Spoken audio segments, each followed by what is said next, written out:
Salut les amis, bienvenue dans Y'a pas de secret. Ouhouhou. Ça va le plateau? Hello. Coucou, c'est la folie ce soir. Oh Eh mon ouais, Dieu. je sais, c'est fou, c'est tellement une joie de vous retrouver. On s'est un petit peu ambiancé tout à l'heure avec Pikachu que voici, hein, n'est-ce pas? J'ai tenté de faire une petite blagounette sur Pikachu, le destin, tout ça. Alexis a directement parti en mode roue libre, philosophie, débat et tout ça. Je fais, non, c'était une petite blague, Alexis, calme-toi.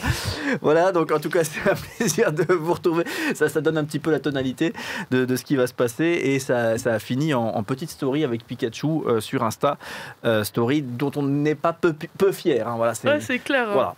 Donc ça, donc n'hésitez pas à aller voir sur le Insta de The Direct. Autant vous le dire, on a placé la barre très haut. Voilà, budget communication, tout est passé dans ce moment ultra travaillé. C'était les droits pour Pikachu. Hein, je suis pas qui est propriétaire de Pikachu. C'est ça, mais qui se manifeste dans le chat d'ailleurs. On va encore avoir des problèmes. Mais qui nous regarde.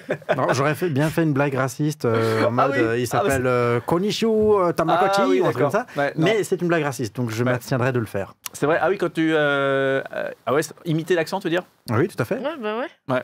Ouais, c'est pas fou. Enfin, ça fait débat, on pourrait en discuter aussi. Est-ce une blague raciste de jouer sur les stéréotypes C'est vrai. Parce que moi, c'est terrible, parce que moi, j'adore faire l'accent québécois. Mais je le fais très mal, hein, c'est pas le problème.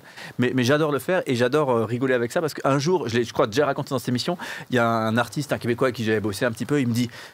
avec son accent à couper au couteau. Tabernacle, Cédric, ça fait un accent pas du tout québécois d'ailleurs. Et il me dit, tu sais, vous arrêtez pas de dire, vous les Français, que c'est nous les Québécois qui avons un accent bizarre. Mais moi, franchement, ce que je pense, c'est que c'est vous les Français qui avez un accent trop chelou. Après, il y a une différence entre se moquer d'un accent entre occidentaux et un accent entre une personne française qui imite un accent africain, je trouve. Ouais. Mais techniquement, c'est le Québécois qui a raison. Parce que le français du Québec est plus proche. Non, il est plus proche du vieux français, d'un français plus ancien que le français métropolitain national. Quoi. Oui. Après, toujours la même chose, hein, peut-on rire de tout, avec tout le monde, etc. C'est pas du tout le sujet de ce soir. D'ailleurs. C'est ça. Oui, Jenny, tu voulais dire un truc? Non, déjà qu'on est en roue libre là pour démarrer. Là, totalement, plein de neurones qui se bousculent dans mon cerveau. Ouais, c'est ça, le choc des galaxies, quoi. Ok. Alors, déjà, pour vous dire que, vous voyez, ça se sent un petit peu qu'on ressort d'un week-end tout à fait fou, puisque pour ceux qui ont un petit peu suivi ce qui s'est passé, on a fait 30 heures de stream non-stop. C'est l'événement The Run qui s'est passé ce week-end. Il y a encore les replays, là, donc n'hésitez pas à aller jeter un œil, une oreille, tout ça. C'était un truc de ouf, c'était trop bien. On a pas beaucoup dormi, mais c'était très chouette. Une colonie de vacances à ciel ouvert. Ouais, c'est ça. On a si mal mangé, enfin, si ciel mal fermé dormi. plutôt. Ciel fermé, totalement fermé. Dormi dans les studios à côté, donc, c'est ça. Et du coup aussi une mobilisation profit de l'Armée du Salut. Avec une découverte aussi, on a eu plein de rendez-vous pour un petit peu découvrir qui ils étaient. Bien sûr, sûrement que beaucoup les connaissent, mais là, effectivement, c'était un peu une découverte avec des personnes qui étaient là, qui expliquaient leur quotidien ou leur idée des choses. C'était très, très chouette. Voilà, beaucoup d'expérience, beaucoup de solidarité, forcément. Donc, c'était un moment très, très cool. Et encore une fois, merci à tous ceux qui ont participé. Et si vous n'avez pas participé, n'hésitez pas à aller voir les replays là, qui sont disponibles et qu'on va aussi balancer sur la chaîne YouTube qu'on va découper. On va sortir les meilleurs moments, on va faire des teasers en mode les meilleurs moments en 10 minutes. Une série. C'est ça. En 90 épisodes sur 10 saisons. Si toi aussi, tu n'avais pas envie de t'envoyer des 30 heures de replay. Et à la fin, Rick reviendra. C'est ça. Rick Hunter. Je sais pas, le mec de Walking Dead.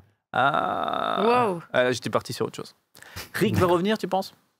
Dans Walking Dead, il n'est pas revenu, mais là, dans notre émission, dans notre série, dans le découpage, il va revenir. À la fin de The Direct, il débarque. Ok. Ouais.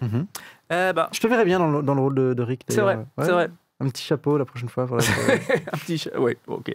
J'avais un petit chapeau il y a quelques émissions. Écoute, c'est très bien, c'était pas tout à fait le Rick style, mais voilà.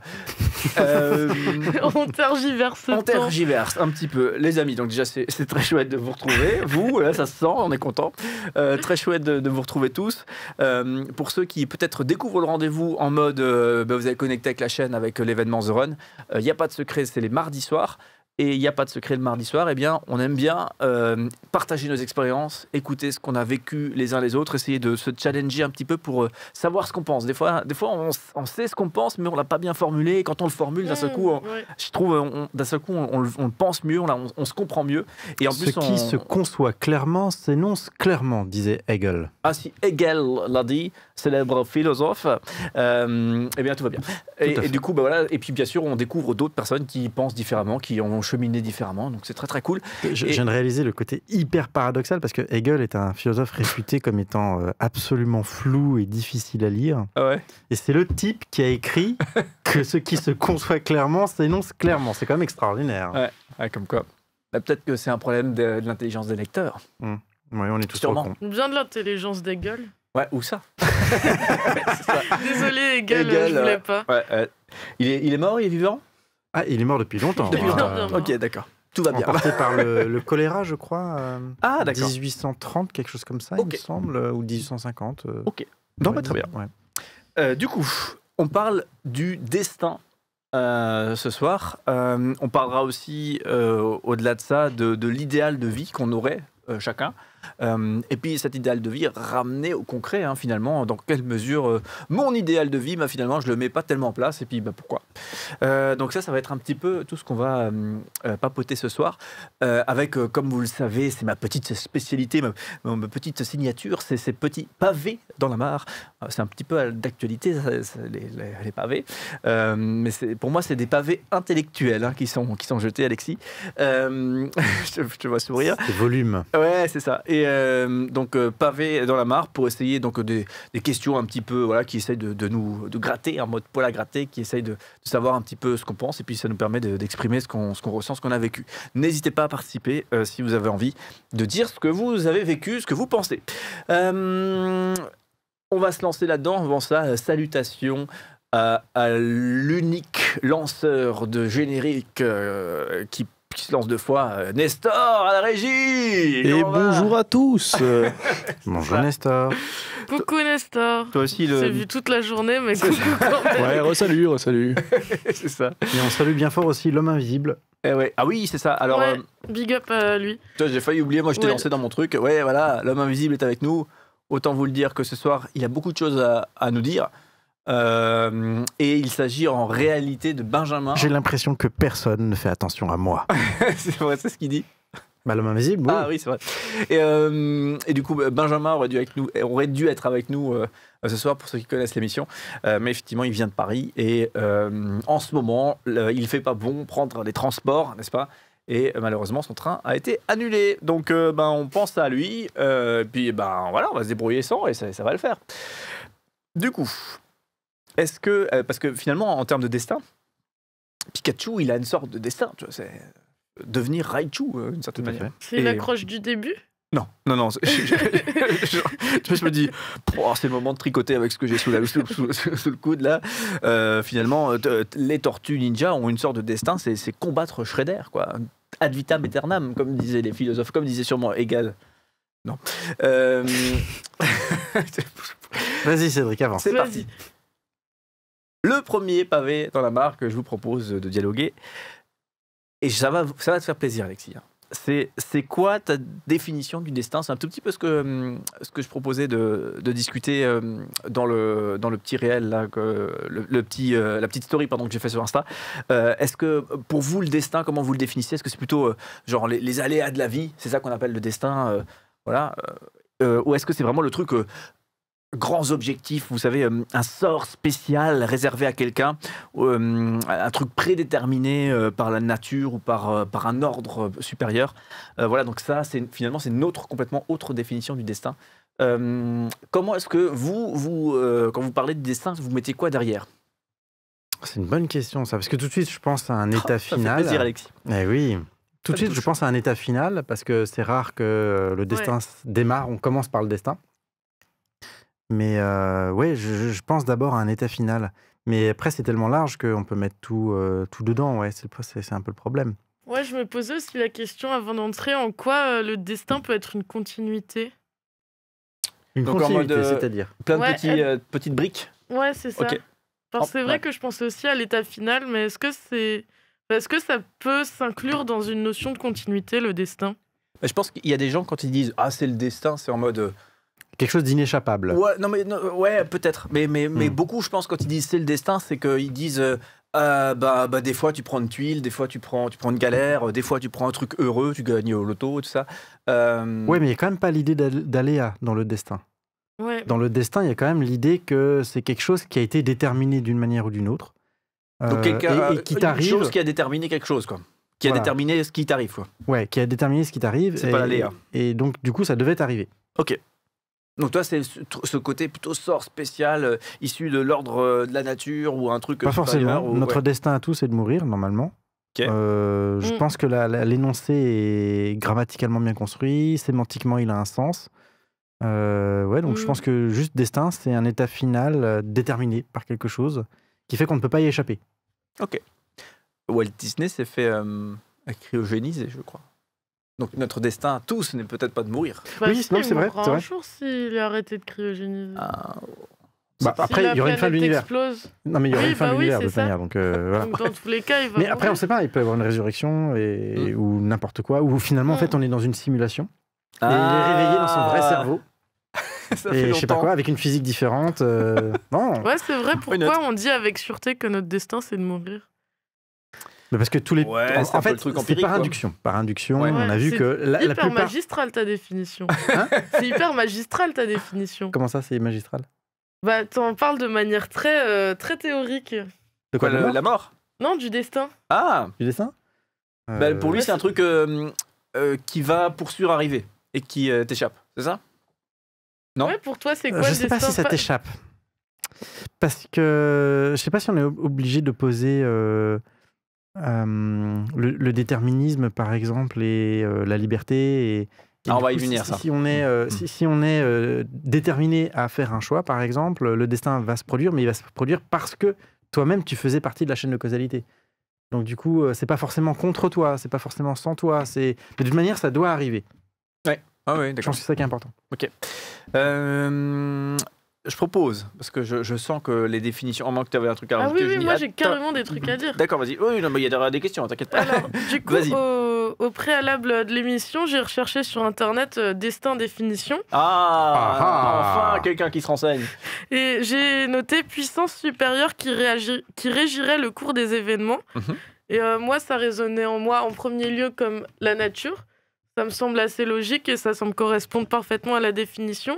Attends. Tu me dis la nature alors que tu m'as dit puissance supérieure? Ouais. Parce qu'habituellement, dans la puissance supérieure, on a tendance à entendre une puissance transcendante.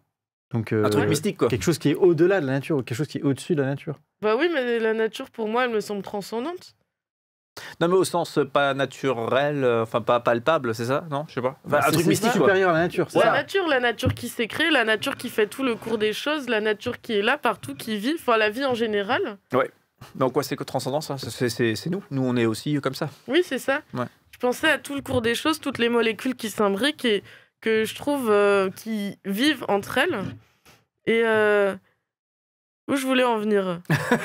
Donc, c'était une force supérieure, tu disais. Une force supérieure. Ouais, et je pensais à... Tu peux reprendre ta définition qu'on l'ait tous en tête? Puissance supérieure qui régirait le cours des événements. D'accord. Ok.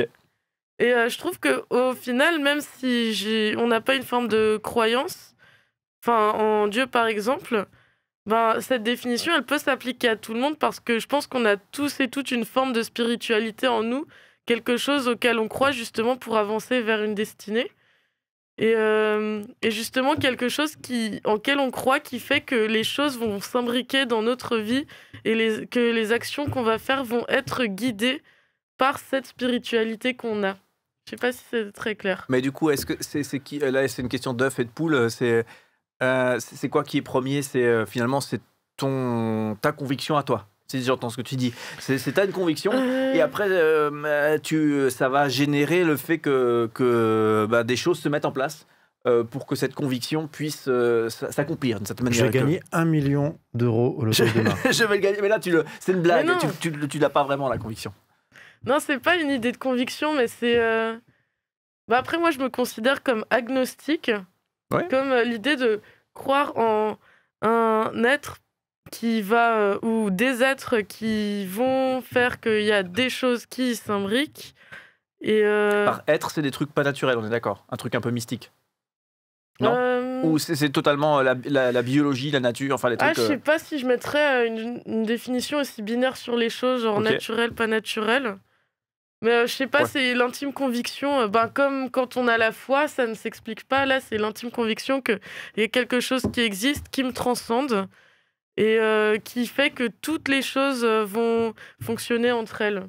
Ah, mais c'est la force dans Star Wars! Mais non! Je suis un peu Alexis. Ah, je suis perdu. Waouh, on s'est tellement perdu dans la notion. Attends, je vais faire sortir le vaisseau spatial du marécage. Pardon.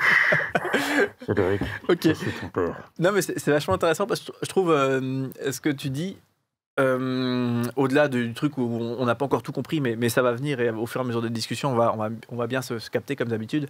Mais je trouve que c'est vachement intéressant parce que ça me fait penser, c'est comme d'un seul coup, ça m'apparaît qu'on ne discute pas assez de ces sujets-là. Et du coup, on a du mal à se retrouver, on a du mal à se comprendre parce qu'on n'a pas trop l'habitude d'en discuter de ces sujets-là. Et d'un seul coup, tu dis, attends, tu penses ça, mais t'es obligé de repasser par 15 définitions, par 15 machins pour essayer d'un tout petit peu réussir à te comprendre et te connecter parce que c'est un sujet qu'on dialogue pas, quoi. Ouais, c'est ça, alors donc, que le mot destin, on l'utilise toutes et tous. Et pourtant, on a un sens différent chacune et chacun du mot destin. Ouais. Bon, malgré tout, il y a quand même un point qui est important souvent dans le destin. J'ai l'impression, c'est qu'au sens commun, on a tendance à l'utiliser pour parler du fatalisme. C'est-à-dire que de toute manière, il allait se produire ça. Oui, ça devait arriver. Ça devait arriver. D'ailleurs, quel que soit ce qu'on fait. C'est un peu le destin dans la tragédie grecque. Oedipe a beau tenter par tous les moyens de ne pas tuer son père et de ne pas épouser sa mère. Donc il quitte son père et sa mère, qui en fait sont des parents adoptifs. En chemin, il tue son père, alors qu'il voulait éviter absolument de tuer son père, et il finit par épouser sa mère. Et donc du coup, c'est ballot. Ouais, c'est ballot, ça c'est clair. Pardon. Le type, il a deux objectifs dans la vie, complètement ratés, quoi. C'est ça.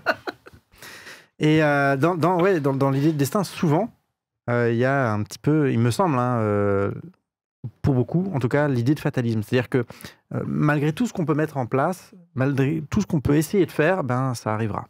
Ok. Est-ce que on va rentrer dans des trucs un peu plus spécifiques avec différents types de destin, je sais pas si c'est le bon mot, par rapport justement à ce qu'on se dit facilement, par rapport à des mots qu'on entend facilement. Donc on va un petit peu rentrer dans le détail et essayer un petit peu de séparer les choses pour qu'on soit clair dans notre propos et qu'on puisse chacun exprimer ce qu'on ressent et ce qu'on pense. Eugénie, en mode introduction, tu avais encore des trucs à préciser? Je te vois en train d'écrire un roman. En fait, je me rends compte que la notion de destin, j'ai déjà sûrement essayé d'y réfléchir, mais c'est encore quelque chose qui me dépasse. Mais par contre, j'y ai beaucoup pensé aujourd'hui et au final, c'était pas des définitions qui me venaient, mais plus des anecdotes et des réflexions sur moi-même que des définitions sur lesquelles j'arrivais à poser des mots et où j'étais en mode « Ah, je suis sûre que c'est ça, selon moi. » Ça reste un concept très abstrait pour moi encore. Ouais, donc, tu veux dire quoi? Tu n'étais pas totalement toi-même au clair par rapport à ce qu'elle veut dire, c'est que dans cette émission, elle va parler de sa life. Ok. Et après seulement, elle fera une dissertation. Qu'est-ce que le destin? Non, c'est ça? Pardon, je suis embrasse coulé. Ouais.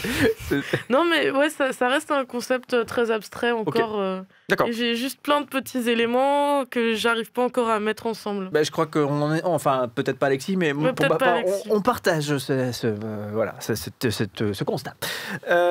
Allez, je vous propose de démarrer avec on va essayer de cibler un peu plus pour essayer de gratter ce qu'on pense, ce qu'on ressent, ce qu'on a vécu, etc. Et j'avais envie de commencer avec le destin de l'amour. En matière d'amour... j'avais noté un paragraphe là-dessus. Bonheur, très bien. En matière d'amour, je trouve quand on parle de destin, souvent on le ramène à l'amour. Il y a d'autres trucs, on va y venir tout à l'heure, mais on le ramène à l'amour. On parle de l'âme sœur. On parle de la personne faite pour moi. C'est donc, en bref, c'est la personne faite pour moi.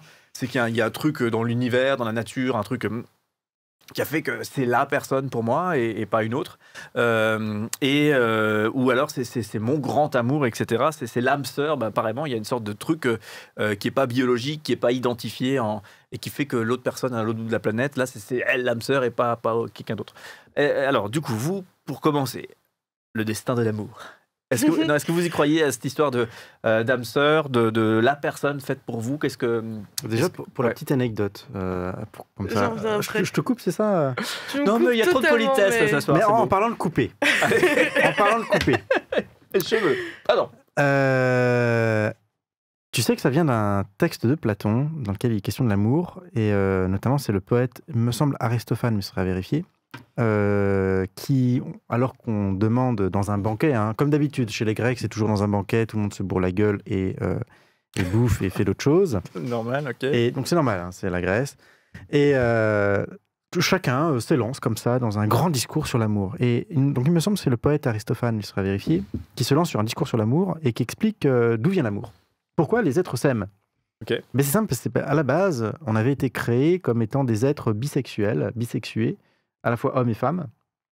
Et par un destin, je ne sais plus comment ça se passe, mais il y a une malédiction sur les hommes, je crois, et du coup, ils se retrouvent divisés en deux. D'accord. Et donc, il y a une partie masculine et une partie féminine. Et depuis, en fait, cette partie masculine et cette partie féminine cherchent à se retrouver. Et ce sont les âmes sœurs, du coup. C'est une seule âme qui a été divisée en deux. Hancock, le film avec Will Smith, c'est ça? Non? Tu vois pas le Alors, oui, je vois le film, mais là, je vois pas le lien avec... il a une âme sœur, et cet autre ange qui, comme lui, a des super pouvoirs. Et quand ils se retrouvent, ils s'unissent, ils s'aiment, ils s'attirent très, très fort, ils peuvent pas résister. Et quand je me souviens pas du film, mais c'est un petit peu ça. Cette histoire d'Aristote, du coup, je l'ai entendu... Aristophane, pardon. Non, c'est non précis. J'ai entendu des dizaines et des dizaines de fois, mais je n'ai jamais su d'où ça venait, cette idée d'âme sœur qui... Alors, de mémoire, il me semble que c'est dans le banquet, parce que c'est le texte dans lequel il parle de l'amour, Platon. Donc, ça doit être dans le banquet, normalement. Okay. Eh ben, c'est marrant qu'on ait quand même c'est quand même un truc qui ressort très souvent, ça, le côté de l'âme sœur et tout ça. Je sais pas s'il y a beaucoup de gens qui se disent ah ouais, j'ai ma théorie là-dessus, mais il y a quand même ce concept qui traîne un petit peu par là dans nos têtes, un peu. Mais après, la personne fait tu peux le retrouver d'une autre manière. Par exemple, quand tu es religieux, tu peux considérer que Dieu a destiné une personne pour toi, par exemple. À fond. Mais en soi, je trouve que c'est une idée qui est vachement kiffante, pour le dire de façon vulgaire. C'est beau, quoi, d'une certaine manière. Même si ça me paraît un peu superstitieux. Ouais. Je trouve ça génial comme idée. Okay. Je trouve ça anti-génial. Je trouve ça pas génial du tout. C'est je trouve que ça met vachement la pression. Moi, ça me fait rêver, moi. Moi, je trouve que ça te met tellement la pression dans la rencontre avec des gens. En fait, ça te met dans la pression, d'accord. Parce que tu t'inquiètes, est-ce que c'est ou pas la personne? Bah ouais, mais une fois que tu l'as trouvé, mortifie le lien avec... Une fois que tu l'as trouvé, c'est quand même génial de te dire que c'est cette personne-là. Mais comment tu sais que tu l'as trouvé? Mais j'en sais rien, je pense que c'est superstitieux, c'est de la mythologie. Mais tu te dis, je l'ai trouvé parce que justement, tu as cette idée en créant toi de l'âme sœur et du coup, tu essayes de te convaincre que c'est mon âme sœur. Non, je sais bien que c'est pas. Enfin, non, je sais bien qu'il y a une mythologie derrière l'âme sœur, etc. Donc je dirais pas que ça existe ni rien. Non, je dis juste que le concept en soi, je le trouve beau. Ok, oui, c'est d'accord. Je le trouve vraiment beau, réjouissant, etc.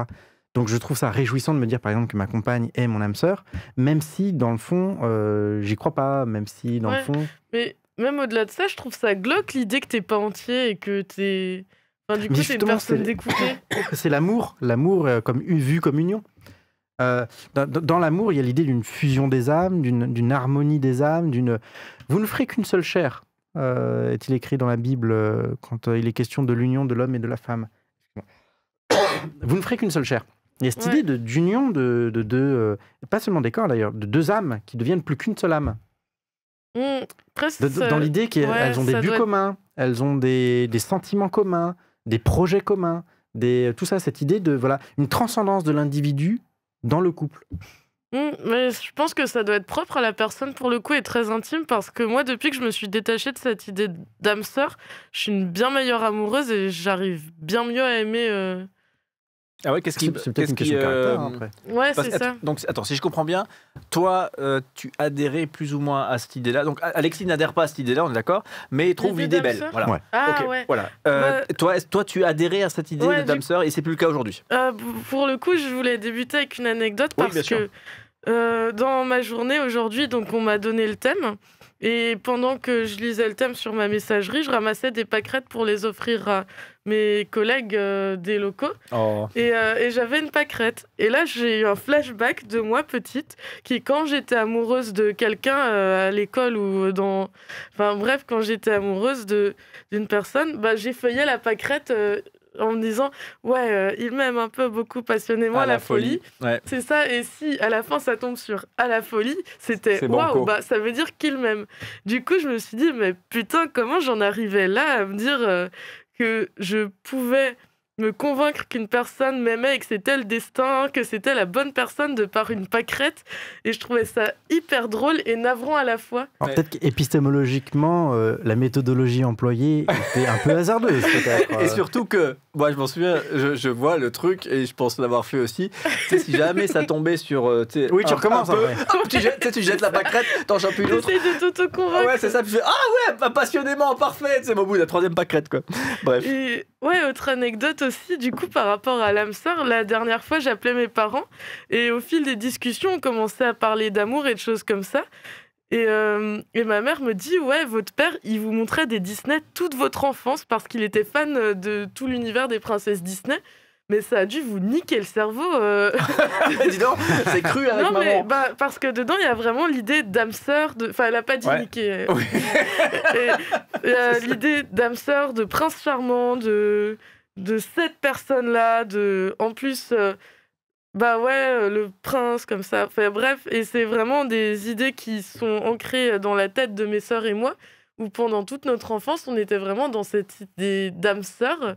Et au final, on est totalement à contre-courant de ça maintenant, mais je fonctionne plus du tout de cette manière-là. Mais du coup, t'es devenu cynique maintenant, du coup, c'est ça pas que du ça tout veut dire cynique. Non, enfin, j'adore l'amour, j'adore être amoureuse, mais par contre, je considère pas du tout qu'il y a une âme sœur dans ma vie. Et puis, cette idée-là, elle m'a même desservie dans mes relations où ça m'est arrivé dans les relations. Et dès qu'il y avait un petit truc qui coinçait, plutôt que de communiquer avec la personne pour qu'on pose chacun nos limites et qu'on s'arrange avec l'autre, je me disais... Putain, mais en fait, désolée, je dis beaucoup de Oui, on sent que le sujet te passionne. Hein. Non, mais je suis venue en me disant, mais qu'est-ce que je pourrais dire là-dessus ? Ah bah voilà. Mais du coup, il se trouvait qu'il y avait des cailloux dans la relation et plutôt que de communiquer, je me disais, ça se trouve, c'est pas la bonne personne et c'est super bête comme idée de juste se dire ça. Ah d'accord. Oui, d'accord. Mais c'est pas parce que, admettons, c'est la bonne personne que forcément ça va fonctionner. Et justement, tu pourrais te dire, c'est la bonne personne, donc il faut tout faire pour que ça persiste et que ça fonctionne, parce que je pourrais ne plus être avec elle. Mais comment tu peux le voir justement. Tu peux le voir justement. Non, mais je dis pas que c'est la bonne personne. Je dis, en fait, ce que je devrais dire littéralement, c'est que je ne crois pas à l'âme sœur, mais j'espère qu'elle l'est ou je souhaite qu'elle le devienne, que je fasse tous les efforts pour qu'elle le devienne. Tu vois, c'est un petit peu dans cette idée-là. Oui, d'accord. C'est absolument autre chose. Et du coup, l'idée, c'est justement, ça fait une sorte de sécurité ou de permanence. C'est un peu comme l'idée du mariage, d'un engagement mutuel qui fait que on se serre les coudes et on veut faire en sorte que ça marche. Oui, c'est comme dans Friends, ils disent ça, que tu deviennes mon homard. Je sais pas si vous l'avez, la ref. Ah non, pas du tout. Avec cette idée que tu t'accroches la pince et qu'après tu... Mais moi, alors ça fait pas très préoccupation quand t'as 20 ans, mais un peu plus tard, je trouve que t'as ce truc de... Quand tu fondes un foyer, quand tu as des enfants, je trouve, en fait, tu te dis, c'est un truc où tu fais corps avec l'autre pour absorber le bazar aussi, hein, parce que c'est beaucoup de bazar, mais surtout, tu crées quelque chose qui est au service d'autres, les enfants qui sont arrivés, tout ça. Et du coup, je trouve c'est dans ce sens-là aussi que la personne devient plus que quelqu'un à qui tu es proche, tu es attaché, tu es amoureux. Ça devient l'âme sœur au sens la personne avec qui tu fais alliance pour bâtir le projet d'une vie. Peut-être la personne à qui tu te vois vieux plus tard. Voilà. C'est plus Mais moi, c'est quelque chose qui me fait rêver depuis le début, moi, par contre. Parce que toi, tu dis c'est pas une préoccupation quand tu as 20 ans. Moi, je sais que de toute ma vie, de toute mon existence, c'est quelque chose qui me fait rêver depuis que j'ai les plus lointains souvenirs. Ah ouais. L'idée de bâtir un foyer ? Non, pas l'idée d'avoir une âme sœur. Faire corps avec... Comment t'as... Ouais, ça t'est venu d'où l'idée d'âme sœur ? Comment t'as su que c'était ton âme sœur ? Comment j'ai su que c'était mon âme sœur ? Moi, à l'époque, j'avais un peu d'autres conceptions religieuses, donc j'ai pensé que c'était réellement mon âme sœur. Ah ouais ? Ouais. Okay. Et aujourd'hui, je l'interprète un peu autrement, l'histoire de notre relation. Mais dans tous les cas, je reste attaché à cette notion d'âme sœur. Okay. Que je trouve justement belle... poétique presque. À laquelle on peut aspirer.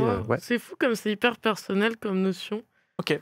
Moi, j'ai eu un switch dans ma vie de la notion d'âme sœur où j'y croyais très longtemps. Et il y a 4 ans, je devenais super amie avec une personne et on se livrait beaucoup entre nous.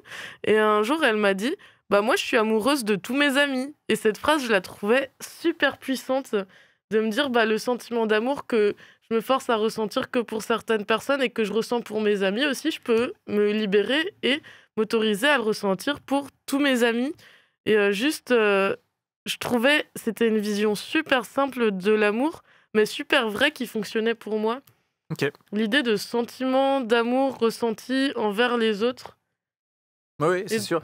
Tout dépend comment tu définis l'amour après. Oui, c'est ça. Oui, entre peut-être une forme d'attirance, une forme d'affection très forte pour les gens. Parce que Cédric et moi, on est amis et pourtant, oui, j'irai pas jusqu'à dire que nous sommes amoureux.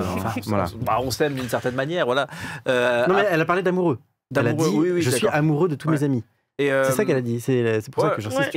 Mais moi, dans la notion d'amour, j'y mets aussi la notion de construction, quoi. Tu mets ça aussi. Voilà, c'est ça. Et tu peux pas construire avec tout le monde, quoi. Enfin, d'intimité même. Oui, c'est ça. D'intimité au sens où il y a même presque plus d'espace non partagé. Tu peux pas être intime avec 40 personnes. Ouais. Voilà. C'est pas possible. Enfin, ou alors, tu ne seras pas. Tu serais beaucoup plus intime. On va dire. Imaginons que tu puisses être divisé. Voilà, divisé en autant de. Tu divises l'intimité que tu peux offrir en 40. Ouais, c'est ça. Il y a l'idée d'hiérarchie dans l'intimité aussi, j'ai l'impression. Et ça reste encore un concept qui est très très flou pour moi. Parce que je visualise plein de relations où il y a l'idée de construction de choses, par exemple, de construction avec 3 amis. En ce moment, ça fait vraiment un mois que, avec 2 amis, on passe notre vie collés à 3 et on veut vivre en colocation dans la campagne ensemble l'année prochaine. Et il y a vraiment cette idée de construction et on s'adore et on passe nos nuits à dormir ensemble à 3 en se faisant des câlins et c'est juste trop bien. Et j'ai l'impression que c'est un sentiment d'amour super partagé, mais qui se différencie encore de l'amour couple. Mais pourtant, je lui donnerais pas moins de valeur que l'amour qu'on donne au couple, même si c'est un amour amitié, mais je lui donne exactement la même valeur. Ok, d'accord. Juste une question par rapport à toi, tu disais avant l'âme sœur, c'est un truc important pour moi. J'y croyais. C'est ce que tu disais, et aujourd'hui c'est quelque chose, j'y crois plus du tout. Est-ce que tu identifies le switch? Quand est-ce que ça s'est fait? Est-ce que c'est tu t'identifies ou pas du tout? Sa mère qui lui a dit que c'était de la merde. Non, du coup, c'est mon amie qui m'a dit je suis amoureuse de tous mes amis. Ah, c'est ce moment-là, quoi. Oui, c'était le switch ultime. Ok, très bien. Et pour ma part, je crois que l'éducation religieuse que j'ai eue, même si, je précise, je ne crois pas que en rien les textes bibliques, parce que moi j'ai une éducation religieuse chrétienne, je crois en rien les textes bibliques nous parlent de l'âme sœur, d'une certaine manière. Non, mais en fait, tout de suite, il faut arrêter l'idée que ce serait d'origine religieuse, etc. Parce qu'en fait, il y a un énorme problème. C'est le veuvage et le remariage après un décès. Oui. C'est-à-dire, s'il y avait une âme sœur, ça veut dire que si jamais... Et aujourd'hui, c'est très rare que les femmes meurent en couche, mais à l'époque, c'était extrêmement fréquent. Et au moment de l'accouchement, quoi. Au moment de l'accouchement, voilà. Et donc mourir en couche, ça ne se dit plus, je crois. Oui, mais bon, tout le monde a compris. Enfin, voyons, vous ouvrez un dictionnaire et ça y est. Donc, ce que je veux dire, c'est que le veuvage et le remariage étaient très fréquents. Et donc, la possibilité de se remarier serait impossible si on n'a qu'une âme sœur. Oui, d'accord. Et donc, par conséquent, l'idée d'âme sœur ne peut pas être pratique dans une vie religieuse qui voudrait être pratique. Dans le sens où comment ça se passe le mariage, la fondation d'un foyer, ou le remariage si nécessaire. Oui, c'est-à-dire que soit la première, soit la deuxième, c'était pas la bonne, quoi. Ça poserait un problème. Ça veut dire qu'une fois que la femme meurt en couche, c'est fini. Oui, c'est ça. Ou si jamais tu te loupes, c'est fini. Ouais. Si jamais la personne se marie avec la mauvaise personne, voilà, t'es dans la mouise. Ouais, ok. Donc moi j'avoue que, et donc c'est pour ça que je dis bien que je crois pas que ça soit, mais je sais pas pourquoi, il me semble que mon éducation religieuse a un petit peu injecté ça dans ma tête. Moi aussi en vrai. Ouais, voilà, c'est ça, ce côté la personne que Dieu... l'idée de mariage déjà. Ouais, c'était pas tellement connecté à l'idée de mariage, mais c'était plutôt... parce que le mariage, tu peux encore le voir différemment, en mode l'engagement, quoi. Je décide de m'engager avec cette personne. L'idée de divorcer est vue comme un échec. Ouais, après, en tout cas, par rapport à cette idée de la personne, il y avait un peu ce côté mystique, tu sais, de la personne que Dieu aimerait que tu maries, parce qu'il a un peu matché les deux ensemble. Mais c'est pas forcément une âme sœur, je suis pas sûr, parce que dans l'idée d'âme sœur, il y a l'idée de la personne est faite vraiment pour matcher comme des Legos qui s'emboîtent l'un dans l'autre. Mmh. D'ailleurs, l'image est vachement bien choisie pour parler d'un couple. Ouais.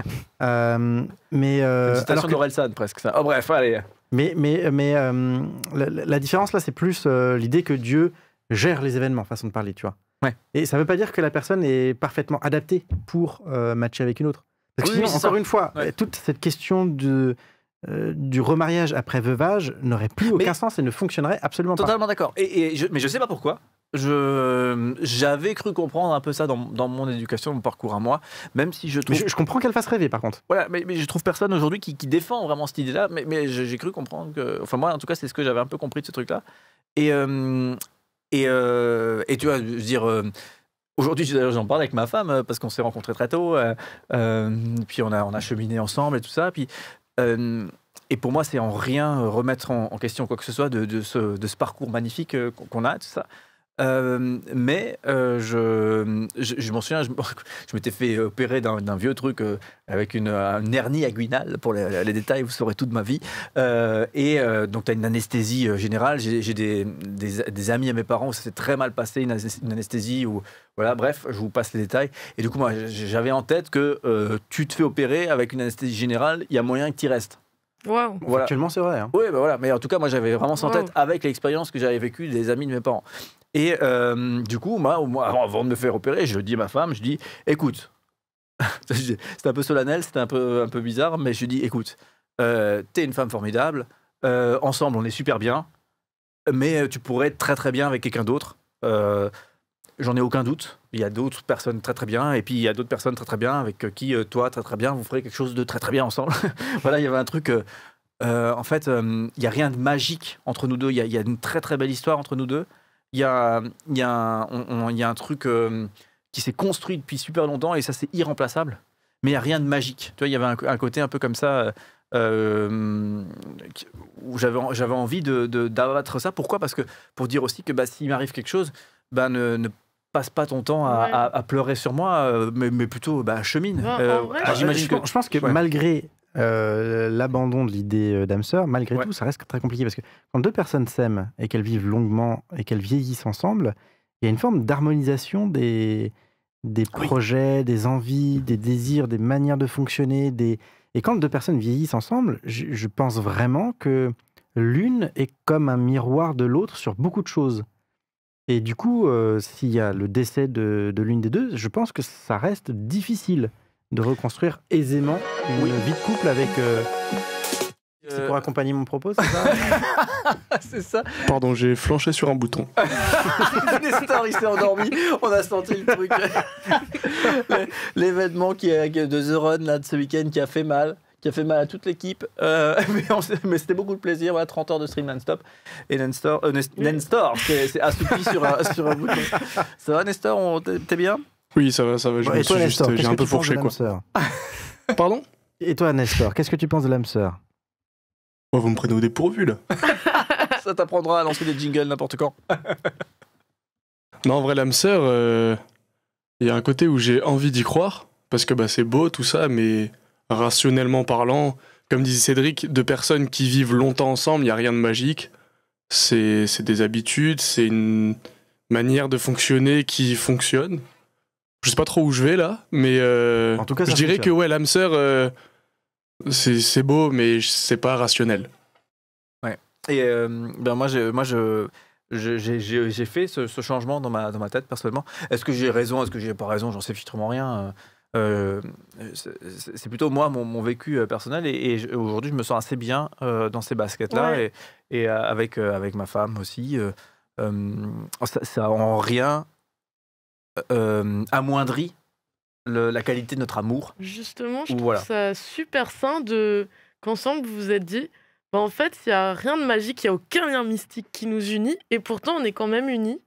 Et l'admettre, c'est super fort. Et en vrai, ça a dû enlever un poids, non? Un poids, je sais pas. Pas un poids, mais ça a dû... Ouais. Je sais pas, il y a une forme de sincérité dans le fait de se dire, en fait, c'est pas ce dont on rêvait que ce que c'est, mais c'est pas triste pour autant. C'est juste comme ça et c'est pas grave. Moi, je crois aussi que ça te rend lucide par rapport à à la vie, par rapport aux séductions, aux attirances. Je trouve, moi j'en discutais encore, c'est un peu chelou ce que je vais dire, mais ça peut être ultra sain d'avoir un moment où en couple, tu es capable d'exprimer l'attirance que tu pourrais avoir pour une tierce personne. Ouais, carrément. Voilà. Pour pouvoir dire, je ne suis pas insensible à cette personne-là, je la trouve particulièrement attirante. Et je trouve que c'est assez sain de pouvoir glisser ça dans ton couple, cette information-là. Parce que c'est humain. Et tu pars du principe que pour l'autre personne, il est très probable qu'elle aussi ne soit pas insensible parfois, sans parler de tromperie ou de quoi que ce soit, mais c'est juste, cette personne que je côtoie, elle me laisse pas indifférent parce que si, parce que ça, tu vois. Moi, je sais pas. Okay. Je suis pas forcément d'accord. Vas-y. Parce que quand bien même, effectivement, l'attirance ne se contrôle pas, il y a quelque chose de très perfectionniste dans l'éthique religieuse chrétienne. Quand par exemple Jésus dit que celui qui regarde une femme a déjà commis l'adultère dans son cœur, etc. Oui. L'idée de perfection qui dépasse nos capacités. Parce que l'idée, c'est quand même de devenir parfait à l'image de Dieu lui-même. On reste que des êtres humains. Et donc, je pense qu'il y a quand même l'idée d'aspirer à cette perfection. Et donc de se dire que même s'il y a des choses qui sont humaines, on devrait quand même chercher à les transcender, même si c'est pas possible. Ouais. Et tu vois, et moi, je connais très bien ces textes-là, et moi-même, j'ai trouvé un peu culpabilisant, tu vois, parce que d'une certaine manière, t'es un peu coincé dans l'attirance. Alors, soit tu le vois comme une culpabilité, soit tu le vois comme une invitation au dépassement, qui ne s'accomplira que sous une autre forme. J'en sais fichtrement rien dans quelle mesure j'ai raison dans ma compréhension aujourd'hui. Hein, je ne suis pas du tout un spécialiste et tout ça.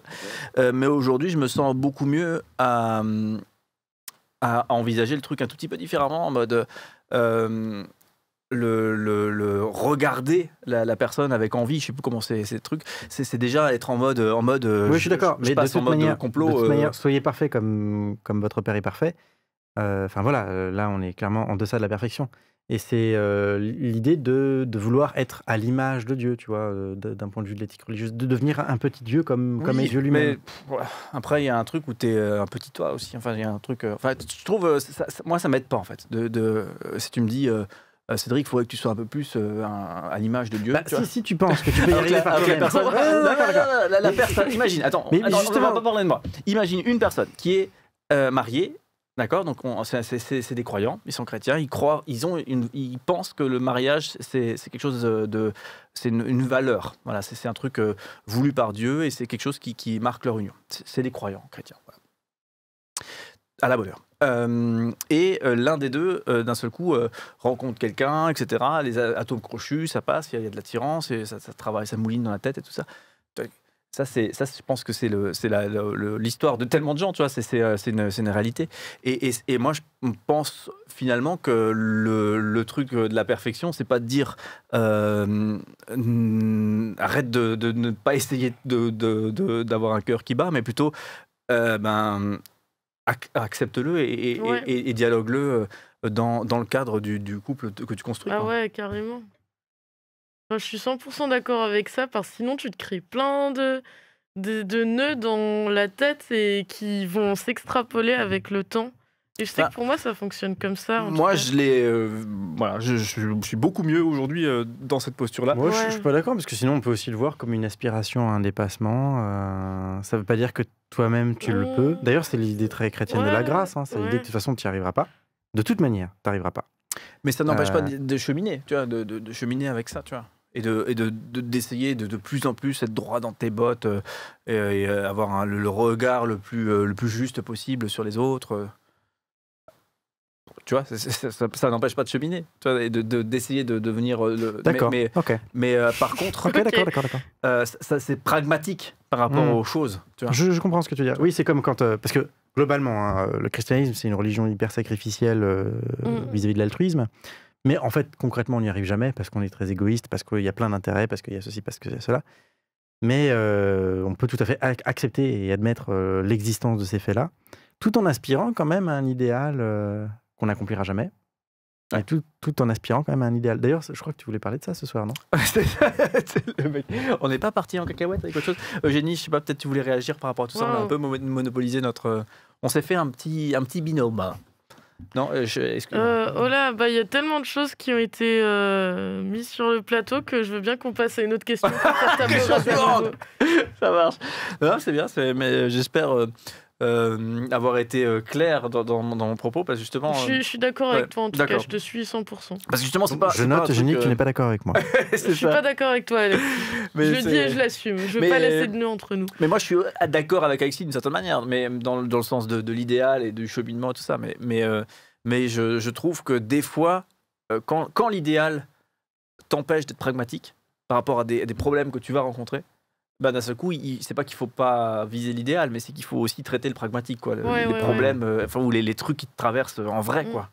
Donc, voilà. Et je trouve que ça aiderait pas les gens de leur dire quoi, t'es attiré par une autre personne alors que t'es marié mais attends, mais Dieu te demande d'être parfait, monsieur. Je comprends ce que tu veux dire. Je comprends ce que tu veux dire. Voilà, Mais tu comprends bien ici que moi, ce que je suis en train de dire, c'est que dire ça ne servirait à rien et ça ne marcherait pas. De quoi? De culpabiliser les gens en disant tu dois être parfait. Ouais. Parce que justement, je dis moi-même que justement, c'est toute l'éthique chrétienne, c'est tu dois être parfait, t'y arriveras jamais.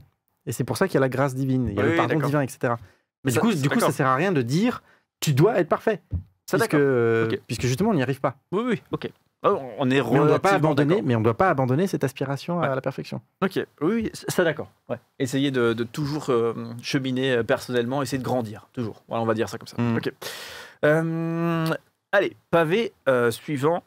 As-tu un jour pensé avoir une destinée?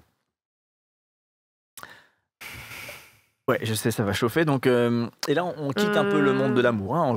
On n'est plus forcément le. Vous pouvez en parler si vous le souhaitez encore, mais là, on parle plutôt d'accomplir des grandes choses, une chose notable, une chose significative dans la vie d'une autre personne. Voilà, donc ce côté un peu, ça rejoint ma définition, un sort spécial réservé à quelqu'un ou quelque chose prédéterminé par sa nature propre. Enfin, ouais, l'idée d'être le héros de sa propre histoire, tout ça. Plus que d'être... Parce que héros de sa propre histoire, moi, ça voudrait dire, t'as en main les cartes, c'est toi qui décides.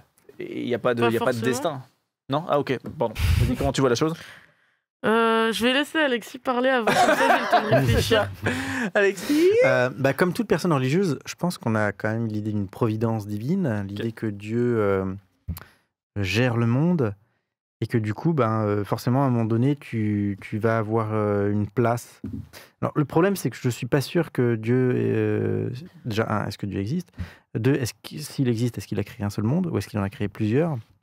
Est-ce qu'il décide tout ou est-ce qu'il ne décide pas plutôt d'un but global dans le monde et puis du coup après tout le reste existe en fonction de ça mais sans fondamentalement que chaque détail soit voulu par Dieu.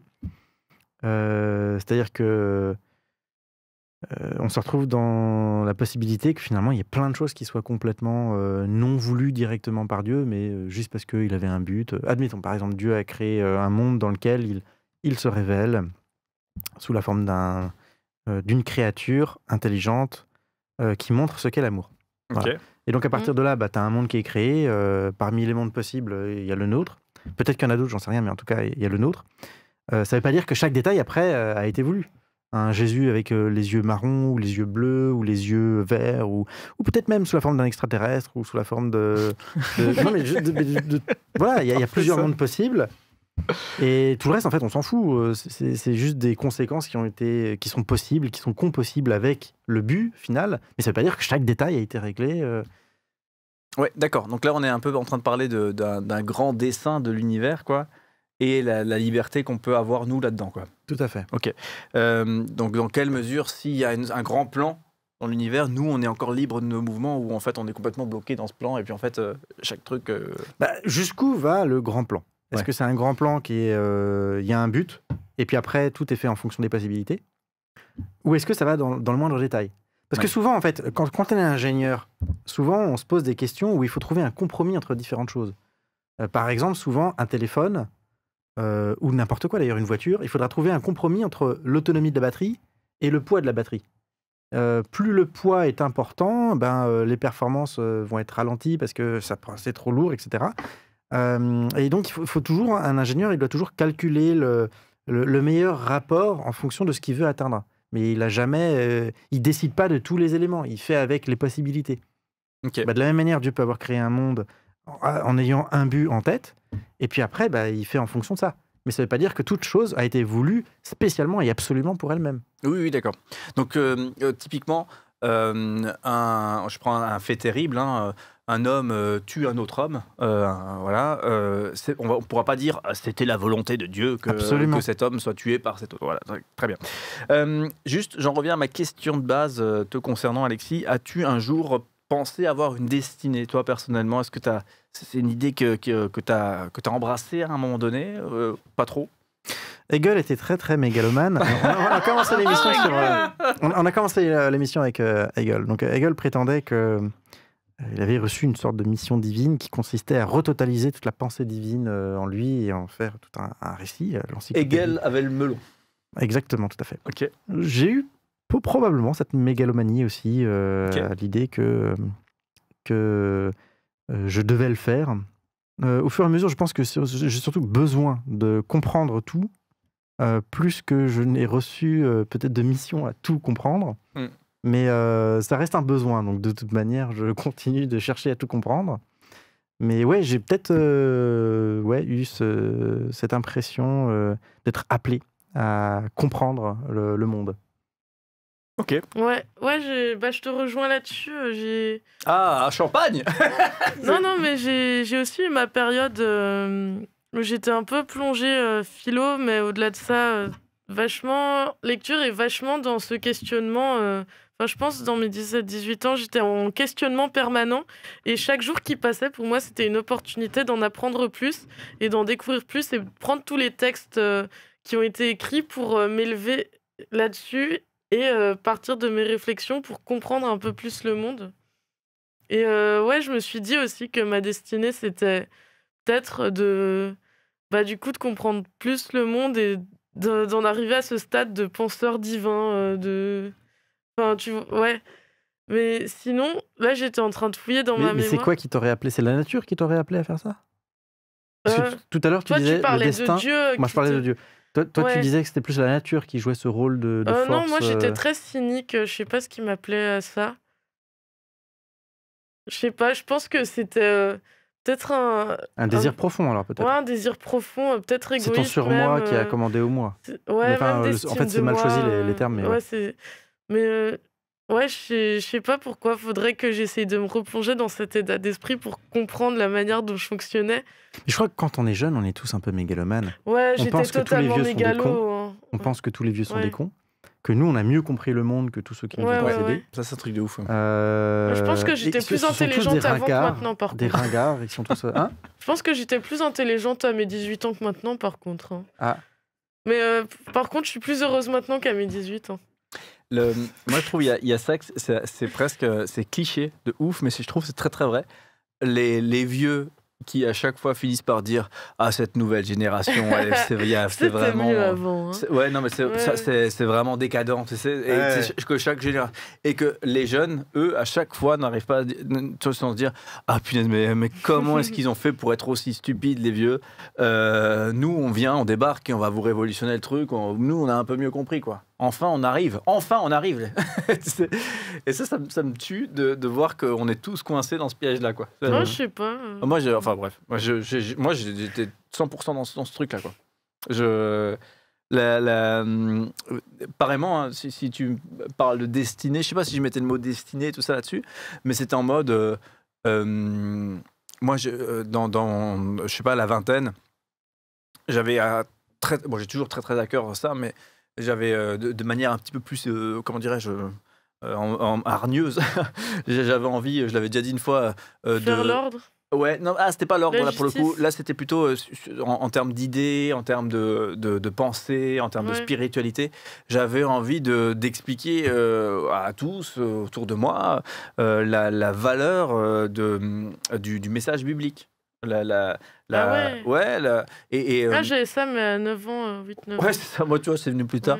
Ouais. Et, non, mais en vrai, parce que moi-même, j'avais vécu un cheminement. Moi-même, c'était quelque chose où, à un moment donné, c'est vrai. Je voulais être Saint-Bernadette quand j'avais 8 ans, je m'en rappelle. Tu fais mal dans mon explication. Non, mais voilà, bref, en tout cas, moi, à un moment donné, ça m'a éclairé. Voilà, à un moment donné, la foi, ça m'a éclairé, ça m'a boosté. Derrière, je me suis dit, ok, les gens autour, ils n'ont pas capté.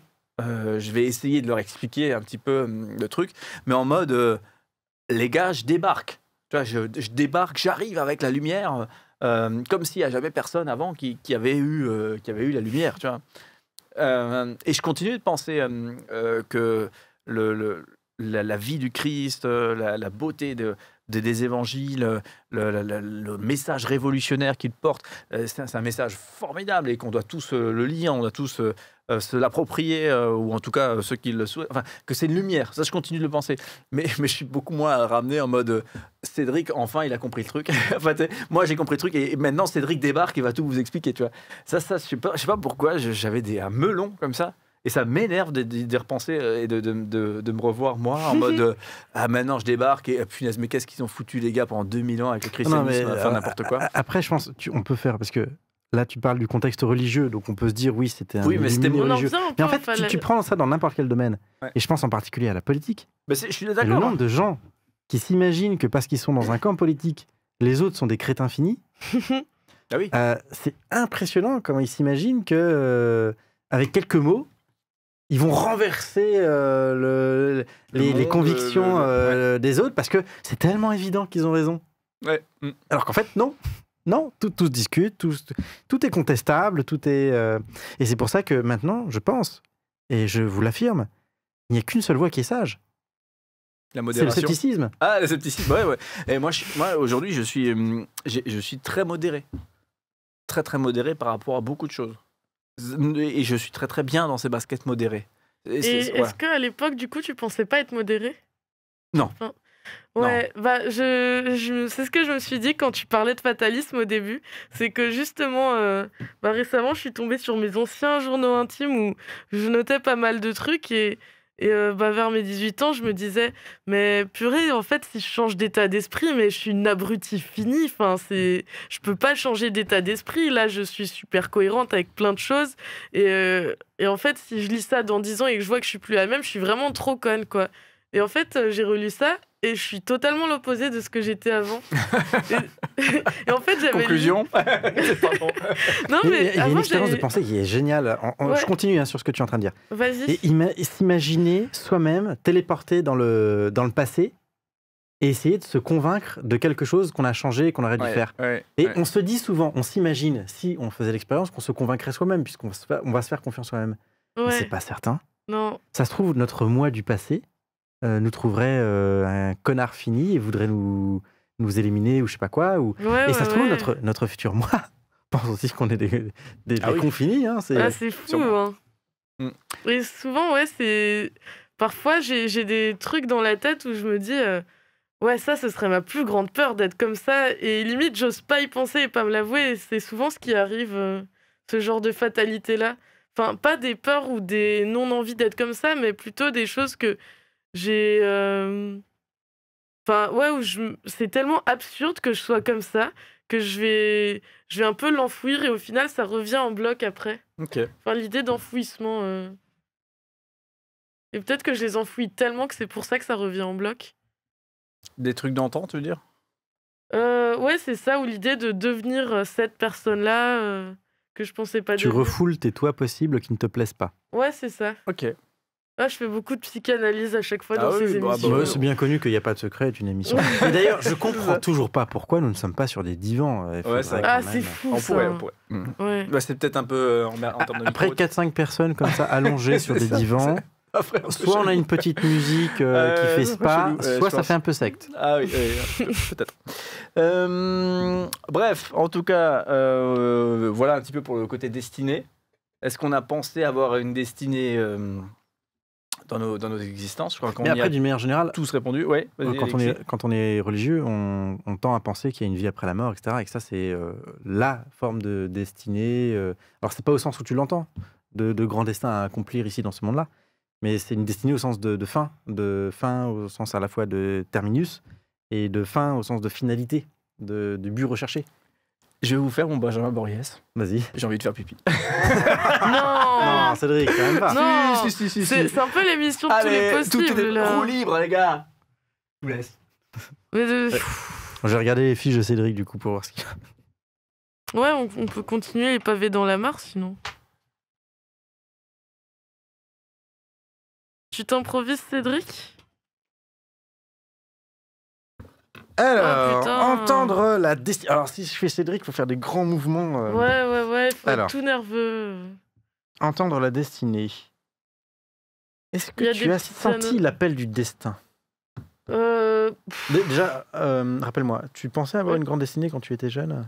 Je pensais faire la paix dans le monde un peu. La paix dans le monde? Ah ouais, carrément. Ouais. Donc tu t'imaginais Obama, enfin Obama c'était un mauvais exemple. Non, je sais pas si on fait la paix dans le monde. Gandhi, Obama, truc comme ça. Mais ouais, après il y a le fait que j'ai une éducation religieuse et je me voyais vachement femme au foyer aussi. Enfin, je me voyais avoir un foyer et des enfants. Enfin, quoique, ouais, il y avait cette idée de paix dans le monde aussi qui se bousculait avec ça, où je me voyais aussi avoir une carrière dans l'humanitaire. Mais après, j'étais très petite à ce moment-là. Et comment t'as ressenti l'appel de... La paix dans le monde? Ouais, c'est un rêve, le grand altruisme de l'enfant, l'idée de, je sais pas, juste vouloir être gentil avec... Enfin, je pense que mes parents m'ont appris à être gentil avec les autres et je pense que j'étais très empathique et du coup, je voulais que tout le monde soit heureux comme moi je l'étais. Et du coup, c'était frustrant cette idée que tout le monde ne puisse pas avoir ce confort que j'avais.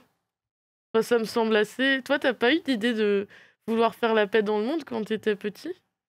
J'y croyais pas, en fait. Je pense que je devais être t'étais déjà très sceptique, pragmatique. Ouais. Pragmatique, ouais. Ouais, je pense que j'étais vachement pragmatique. Mais en fait, moi, tu sais, très petit, je me souviens que j'avais beaucoup de livres d'histoire. Ouais. Et il y avait un personnage qui avait l'air fascinant dans un de mes livres d'histoire, qui avait l'air d'être adoré par tout le monde. Et donc je me suis dit, ce type-là devait être génial, parce que sur les dessins, tu voyais que donc je devais être fin de maternelle, un truc comme ça. Ouais. Il avait l'air d'être adoré, quoi, vraiment par les gens. Donc je me dis, ce type est génial. Et donc je commençais à dessiner son symbole sur un tableau, et puis à jouer. Donc c'était une croix gammée. C'était... bah oui, Hitler, dans son accession au pouvoir, était représenté comme un type génial, comme un type... il était adoré, idolé par les foules. C'est où que tu avais vu ça? Dans un livre d'histoire. Okay. Et c'est quoi la conclusion de... La conclusion, c'est que mes parents m'ont expliqué... déjà, mon père m'a vu, moi, tout petit, grande section maternelle, avec une croix gammée sur... Oh la vache. C'est là qu'il y a la maîtresse qui appelle les parents, qui dit « Excusez-moi, votre fils a un problème. » c'est mon père qui m'a vu, j'étais en train de jouer... Et donc, ils m'ont expliqué un petit peu le nazisme. Et donc, moi, j'en ai conclu très, très, très tôt que l'humanité était incapable de discernement et foncièrement portée à la bêtise. Et à... Donc, c'est quelque chose que j'ai eu une conviction très jeune. C'est les adultes, s'ils ont été capables de porter un Hitler au pouvoir, ne sont pas dignes de confiance. Aussi bien dans leurs décisions politiques, dans leurs décisions... Voilà, ils peuvent adorer des gens qui sont complètement méchants, fous. Voilà, il ne faut pas faire confiance aux adultes. Donc l'idée d'une paix dans le monde, ça m'a tout de suite quasiment paru inaccessible. Les gens sont bêtes, sont stupides, sont méchants, etc. Donc il n'y aura jamais de paix dans le monde. Tant que l'être humain est un être humain, on ne pourra pas échapper à cette destinée de l'humanité qui est... T'es devenu sombre très vite. Ouais, j'ai penché du côté obscur de la force. Ouais. Je vais aller faire pipi sur ce propos aussi, je m'excuse. C'est parfait. C'est l'émission où ça respecte rien. Et du coup, toi, Cédric, est-ce qu'un jour tu t'es senti appelé par le destin? Est-ce que t'as lu... non, bah oui, c'est de ça dont on était en train de parler. Là. Eugénie disait qu'elle voulait faire de l'humanitaire et elle se sentait comme appelée quand elle était petite. Donc je pense que c'est une aspiration subjective en fait. On se sent toujours plus ou moins appelé. D'ailleurs, ça c'est une question, j'en profite qu'on soit tous les deux pour parler du sujet peut-être un peu plus religieux. Parce que je me souviens, j'ai eu un cours de philo de la part d'un prof qui est d'éducation juive. Donc Jacob Rogozinski, si tu nous entends, professeur à l'université de Strasbourg, en tout cas il l'était. Et il y avait un cours sur le judaïsme et l'anti-judaïsme philosophique, notamment un master. Et il faisait une analyse sur l'appel de Dieu dans les textes religieux. Il disait que ce qui est très étonnant dans les textes judéo-chrétiens, c'est que souvent l'appelé refuse son appel, premier abord. Il est comme tiré par Dieu obligatoirement. L'exemple typique, c'est celui de Moïse. Et donc, il a fait tout un cours sur Moïse. Je crois que je l'ai marqué dans mes fiches. Qui est appelé... Ah ouais, c'est vrai ouais. Ah bah, tu vois, un prof de philo à Strasbourg a parlé de ton truc. C'était le destin. C'est ça. Et donc, il disait que souvent, la destinée, conçue d'un point de vue religieux, il y a souvent quelque chose qui mène à un rejet, un refus. Et pourtant, l'appel de Dieu est plus fort. Ouais. Mais je me demande quand même s'il n'y a pas toujours un élément subjectif. Je me demande quand même s'il n'y a pas toujours un désir fondamental vers le destin, vers la destinée, même si dans un premier temps on le rejette parce qu'on sent le poids du sacrifice, même si. Mais par exemple, quand on reprend l'histoire de Moïse, donc je disais dans les textes bibliques, Moïse refuse dans un premier temps l'appel de Dieu, mais pourtant toute sa vie en fait, il a été élevé à la cour de Pharaon. Il a une éducation qui ferait de lui un dirigeant. Il est juif. D'une certaine manière, il est destiné à ça, quoi, tu vois, et c'est dans sa nature profonde de diriger. Alors, même si on voit que durant tout le texte biblique, ça a l'air de l'emmerder profondément de diriger le peuple juif, qui est vraiment insupportable, mais il n'empêche qu'il y a quand même quelque chose dans son éducation, dans la personne même qui a été formée pour ça, d'une certaine manière, tu vois. Et pourtant, il le refuse, quoi. Et pourtant, il le refuse, mais moi, je me demande s'il n'y a quand même pas toujours une forme fondamentalement de désir subjectif, même si parfois on le rejette parce qu'on sent le poids que ça implique. Mais que malgré tout, il y a quand même toujours un désir subjectif qui nous amène à croire au destin et surtout à l'épouser. Ouais, moi je crois que souvent aussi dans ces histoires bibliques, que moi je connais un petit peu aussi, ce qui est vachement intéressant, c'est que justement donc les gens souvent refusent l'appel, mais donc typiquement ce Moïse qui a cette grande mission de libérer le peuple juif qui est emprisonné en Égypte, en esclave en Égypte.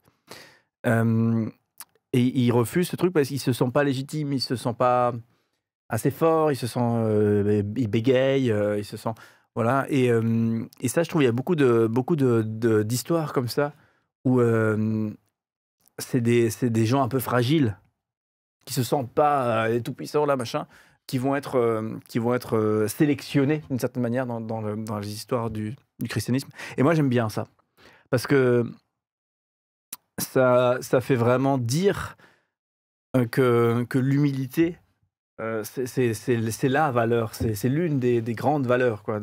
Et c'est pas le gars, t'es super compétent, t'es machin, t'es truc, t'as mérité ça, du coup, clac, c'est toi l'élu et c'est toi qui. En fait, non, c'est le gars qui, a priori, est pas capable de gérer le truc, quoi.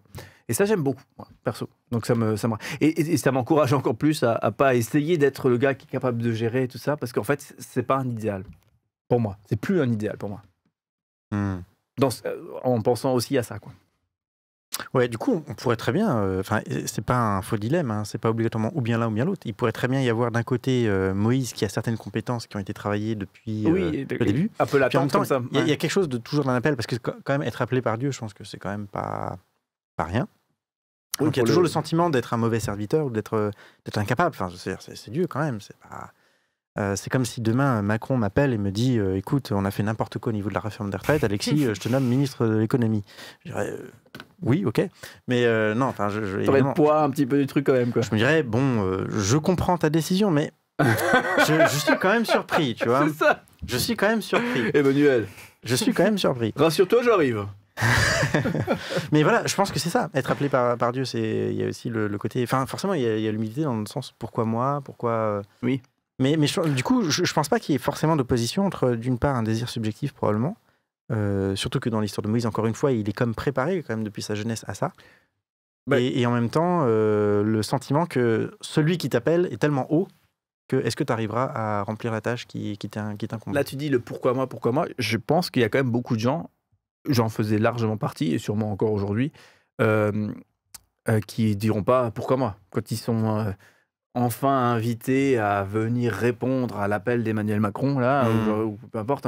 C'est enfin on reconnaît ma qualité, ma carrure. Ouais, mais c'est ça. Je crois qu'on est plus de enfin, tous ceux qui sont un peu dans ces optiques-là, voilà. Je pense qu'on est plus de enfin que de personnes qui se font dire non, ben pas moi, t'es un malade ou quoi. Je pense que je le prendrais mal d'être appelé par Emmanuel Macron. Oui, ça veut dire qu'il n'y a personne d'autre, c'est ça. Emmanuel, qu'est-ce qui se passe? Bref. Si on a fini sur cette question, écoute, tu veux m'envoyer les fiches là, comme ça sinon on switch. Non, mais Est-ce que moi j'ai répondu à la question d'ailleurs, sentir l'appel du destin? Ouais. Sinon, ou tu veux animer les... On n'est plus à ça près. Alexis, tu veux animer c'est bon, je vais reprendre ma place. C'est ton destin, c'est mon destin. Non, mais tu peux me donner les feuilles, hein, c'est plus simple. Hein. Ça me fait tellement de dissonance dans le cerveau, tous ces changements. Cédric. Mais du coup, tu te retrouves avec ma bière et mon verre. C'est ça. Et moi, je sais pas ce que tu m'as... Allez, voilà, je fais passer ça. Voilà, très bien. Voilà, très bien. Mais ça, c'est depuis... Tu vois, depuis le Covid, bon... Exactement, je me souviens, petit, au sport, tout le monde buvait dans la même bouteille. Ouais, bon, moi, j'étais pas trop fan de ça, quand même. Ah ouais, c'est vrai. Moi, j'ai pas changé... Je t'ai élevé à ça. Et dans les bouteilles des autres. C'est un peu moins répandu aujourd'hui. Bref. Ma destinée m'appartient. On était là, je pense. On était là. Le truc qui est parti. Elle t'appartient en quel sens? Encore une fois, si on reprend la mythologie grecque, je pense que Oedipe n'était pas super content et n'épousait pas particulièrement sa destinée. Et d'ailleurs, toute son histoire, c'est le rejet de sa destinée, de savoir qu'il va tuer son père et d'épouser sa mère. Ouais. Donc je vois pas pourquoi, si c'est mon destin, forcément, je devrais l'épouser. Mais après, c'est une grande phrase comme ça qu'on entend souvent, ma destinée m'appartient. Ouais, mais ça, c'est le self-made man qui va renverser toutes les montagnes parce que il est plus fort que tout et par sa volonté. Je pense pas qu'elle nous appartient de manière spécialement consciente. Par contre, actuellement, j'en suis convaincue que chaque petite action que je vais faire va se répercuter et expliquer les choses qui arrivent. Mais même petites actions que je vais faire sans faire exprès, et ça va faire... je crois beaucoup en l'effet papillon, je crois. Okay. Et je pense que je peux expliquer rationnellement plein de choses qui se passent dans ma vie de par des petites actions que j'ai fait ou que d'autres gens ont faites et qui vont se répercuter et s'imbriquer parfaitement pour en arriver à des situations. Et du coup, tu peux vachement jouer de ça. Par exemple, juste arriver le matin avec le sourire à la boulangerie, sourire à la boulangère sourit. Ensuite... ça va se répercuter sur la personne suivante à qui elle a souri et tout le monde va être... tous les gens qui sont passés à la boulangerie vont être heureux quasiment. Moi, je vois. Ouais, à ce niveau-là. Et du coup, il y a plein de belles choses qui vont se faire dans la journée. Ce à quoi tu t'opposes, c'est l'idée du fatalisme. L'idée que quoi que tu fasses, le destin va se réaliser. Et c'est plus une idée déterministe, pour le coup, et non pas fataliste. C'est-à-dire que toi, tu es un élément dans la chaîne causale et que ton existence et tes choix et tes actions vont provoquer une succession de causes et d'effets qui font que ce que tu appelles le destin va s'accomplir. Oui, tu as dit avec des beaux mots mon exemple de la boulangère. C'est ça. Et du coup, ça fait sens de faire des efforts pour essayer de bien faire parce que ça se répercute et ça vient s'amplifier en se confrontant aux autres, enfin en tout cas en rebondissant sur les autres. Et la bonne humeur rebondit et la mauvaise humeur contamine les autres aussi. Ok. Exactement. Très bien. Moi, je me suis dit aussi en posant cette question, ma destinée m'appartient-elle? Il y avait un côté un peu... il y a beaucoup de gens qui disent ma destinée m'appartient, je vais construire le truc, je vais saisir mon destin, je vais enfin voilà, ce que tu disais tout à l'heure là, on est fort, on est puissant, machin. Mais en fait, j'ai l'impression qu'il n'y a pas grand chose qui nous appartient, qu'on est quand même vachement dans un cadre qui nous contraint. Un cadre sociétal, un cadre d'éducation, que finalement on peut pas faire beaucoup de pas de côté, à gauche, à droite, parce que très vite on est rattrapé par quelque chose. Je pensais concrètement, en fait, j'étais en train de penser exactement ce que tu es en train de dire, et je pensais concrètement à un exemple très précis, c'est l'ascenseur social. Le fait que quand tu es né dans une certaine classe, a priori, statistiquement, tu tends ou bien à y rester, voire même à descendre aujourd'hui. Mais l'ascenseur social n'existe plus. Ouais, et du coup, je trouvais que ça, c'était assez intéressant de se dire que ma destinée m'appartient. Oui, certes. Et tu auras toujours le Gus, là, qui s'est soi-disant construit lui-même, là, Mais j'ai l'impression que fondamentalement, voilà, c'est assez limité quand même. Même s'il y a une réalité, de choix, mais... Et voilà. En fait, je trouve que c'est pas... Et sans compter en plus après le côté un peu plus légal, du genre ta destinée t'appartient, non, demain tu veux vendre ton rein, non, c'est pas possible. T'as pas le droit de vendre un organe en France. Certains diront que c'est pour protéger les gens, d'autres diront que voilà, c'est n'importe quoi. Si c'est ton rein, pourquoi tu peux pas le vendre, tu vois. Il y a un côté comme ça. Donc, et ça, c'est pas pour faire la promotion de la vente du rein. Après, ton les fait, tu peux le vendre. Non. Pas légalement. Oui, c'est ça. Tu pourrais, mais pas en France. Non, mais je veux dire que dans des réseaux où tu vas dans une cave, peut-être. Mais dans les faits, c'est pas impossible. Oui, dans les faits, c'est pas impossible. Oui, on peut dire ça.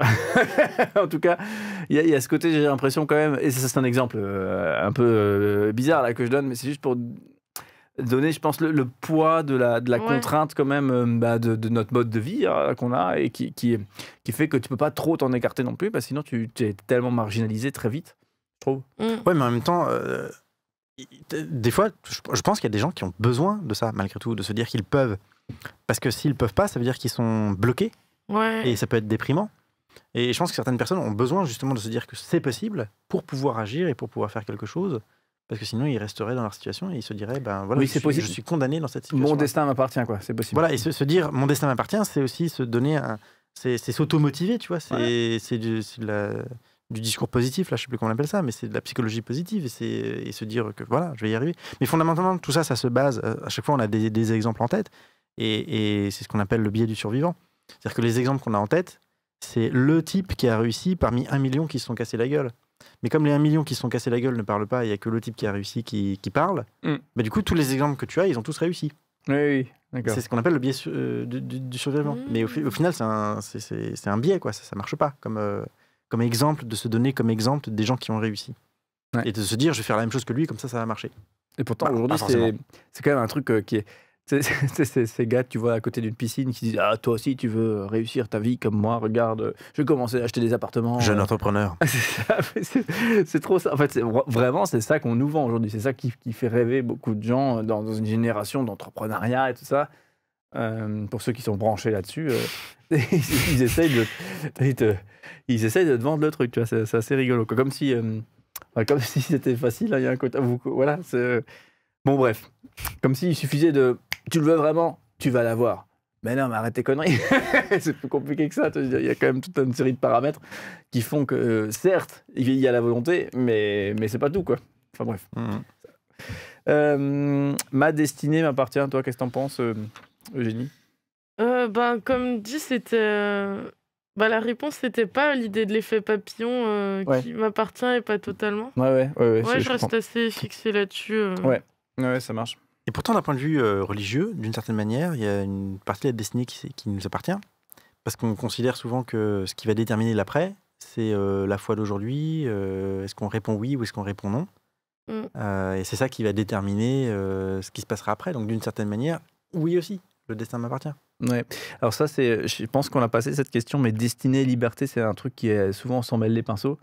S'il y a une destinée, est-ce qu'on reste libre de nos choix ? Ah ouais. Mais ça, on l'a déjà dit, on l'a dit notamment par rapport au déterminisme. Ouais. C'est toute l'opposition qu'il y a entre déterminisme et fatalisme. Ouais. Le fatalisme, c'est l'idée que quoi que tu fasses, ce qui va se passer, va se passer. Et le déterminisme, c'est l'idée que c'est une chaîne de causalité. Et donc toi-même, tu fais partie de la chaîne de causalité. Et donc tes choix, tes actions, tout ça va faire... T'as raison de te battre. Il y a un exemple, c'est ce qu'on appelle le sophisme du... Ah mince, j'ai oublié. En tout cas, l'exemple vient de Leibniz. Leibniz dit quand tu es fataliste, c'est comme si une personne est malade et on lui demande est-ce que tu veux appeler un médecin pour qu'il vienne te voir ? Et le malade qui est fataliste dira non, parce que je meure ou que je vive, mon destin il est déjà écrit. Donc quoi que je fasse, de toute façon, ou bien je vais mourir ou bien je vais vivre. Mais c'est absurde, parce qu'en fait, c'est justement le fait précisément de prendre telle décision ou telle autre décision qui va avoir pour implication qu'il va vivre ou qu'il va mourir. Ouais. Et donc, c'est toute l'opposition qu'il y a entre, d'un côté, le fatalisme, qui pense que quoi qu'il fasse, de toute façon, ça se passera, et le déterminisme qui dit non, tes actions font partie de la chaîne de causalité, et donc elles vont avoir un impact. J'ai une blague là-dessus. Je t'écoute. On écoute. Il y a une inondation massive dans un village. Tout le monde est évacué, et les pompiers arrivent à l'église du village, et ils disent, monsieur le curé, c'est le moment de vous évacuer. Il dit non, non, non, non, rassurez-vous, Dieu veillera sur moi, j'ai pas besoin d'évacuer. L'eau monte, le gars il monte au premier étage, etc. Il y a les pompiers qui repassent cette fois-ci avec un bateau, hein, parce qu'effectivement l'eau est montée au niveau du village, toutes les maisons sont sous l'eau, et lui il est au premier étage, il n'est pas encore noyé. Les pompiers qui disent mais montez vite dans le bateau, monsieur le curé, vous allez mourir noyé. Le gars il dit ce n'est pas nécessaire, Dieu veille sur moi. Et enfin, l'eau qui continue de monter, le curé qui est obligé de monter sur le toit de l'église. Et là, les pompiers qui débarquent avec un hélicoptère et qui dit « Montez, monsieur le curé !» Ouais, je fais bien les bruitages. « Montez !» Parce qu'il y a du vent, ouais, c'est ça. Il y a du vent, c'est le bazar et tout ça. Et lui qui dit « Ah, c'est pas nécessaire, Dieu veille sur moi, rassurez-vous, monsieur !» L'eau monte, donc les pompiers s'en aillent. S'en vont, pardon. Tu vois, c'est la blague qui part en cacahuète. L'eau, là. Hein. Ouais, c'est ça. L'eau monte encore, emporte notre ami curé et il meurt noyé. Oh non. Ouais, je sais. Finalement. C'est une blague, hein. C'est une blague. Hein. Notre curé monte au ciel. Hein, il arrive chez Saint-Pierre. Et Saint-Pierre qui dit ah, bienvenue, etc. Et voilà, en mode c'est sympa de te voir. Et le curé qui dit mais quand même. Vous auriez pu envoyer un ange ou un truc, moi j'arrêtais pas de vous attendre. Et Saint-Pierre qui dit écoute, on t'a envoyé un camion, un bateau et un hélicoptère, ça suffit maintenant. Donc moi, ça me faisait rire dans cette blague, le côté de on avait la capacité d'être maître de notre propre destin et de peut-être même embrasser un coup de pouce divin dans cette situation-là. Et en fait, parce que braqué sur notre conception des choses, on ne saisit pas ça, et on ne voit pas en fait le coup de pouce du destin, entre guillemets, dans cette histoire. C'est un peu mignon, mais voilà. Non, c'est chouette. Et on s'est bidonnés comme des fous. Voilà. Ah, moi, ça m'a fait rire. Ouais. Merci Eugénie. C'est bien. Ouais. J'ai rigolé comme un ouf, mais à l'intérieur. C'est ça. Stoïcienne. Exactement. Pourquoi des décalages entre votre idéal et vos choix? C'est un peu le prolongement de tout ça. Waouh. Ouais, est-ce que... Tu veux dire, c'est quand on fait des choix qui sont contraires à notre idéal, c'est ça? Ouais, c'est ça. En gros, t'as un idéal. Tu vois, si on te dit, c'est quoi ton existence idéale? Tu vois plein de trucs. Et finalement, tes choix, ton concret, ta réalité, ça n'a rien à voir. Et pourquoi? Je vais prendre un exemple un peu basique. Mon idéal, c'est de pouvoir faire beaucoup de sport. J'en sais rien, imaginons. D'être bien dans mon corps. Et dans ton concret, dans ton quotidien, t'en fais jamais. Ou t'en fais très très peu.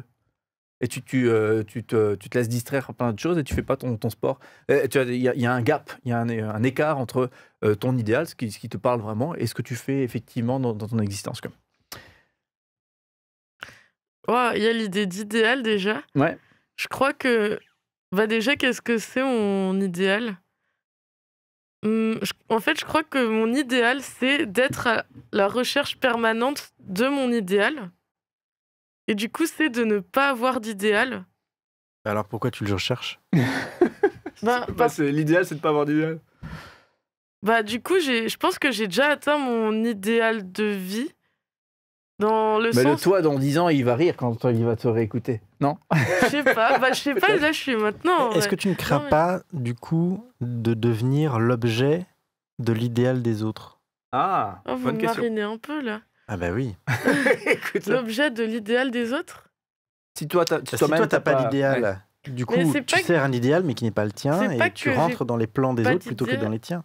Ah, il y a peut-être de ça, mais au-delà de ça, c'est pas que j'ai pas d'idéal, mais je crois que j'aime l'idée d'être dans la recherche constante d'un but, mais sans que ça me desserve pour autant et sans que j'ai ce but-là comme point d'ancrage en me disant « Ah, je serai heureuse quand j'aurai atteint ce but ». Non, en fait, c'est être dans cette recherche-là qui me rend heureuse. Ah, d'accord. Donc tu veux toujours avoir un but, mais ne jamais le considérer comme un terminus. C'est ça. Qu'une fois que tu l'as atteint, la poursuite change d'objet, ta chasse change d'objet, mais tu veux rester une chasseuse. Et justement, ne pas me sentir piégée par ça, à l'aise dans ça. Parce que moi, j'avais des exemples un peu pour nous guider. Un sentiment que la jalousie. Voilà. Ouais. Il y a des gens, ils sont jaloux. Souvent, ils aimeraient être moins jaloux. Ça leur pourrit un peu la vie.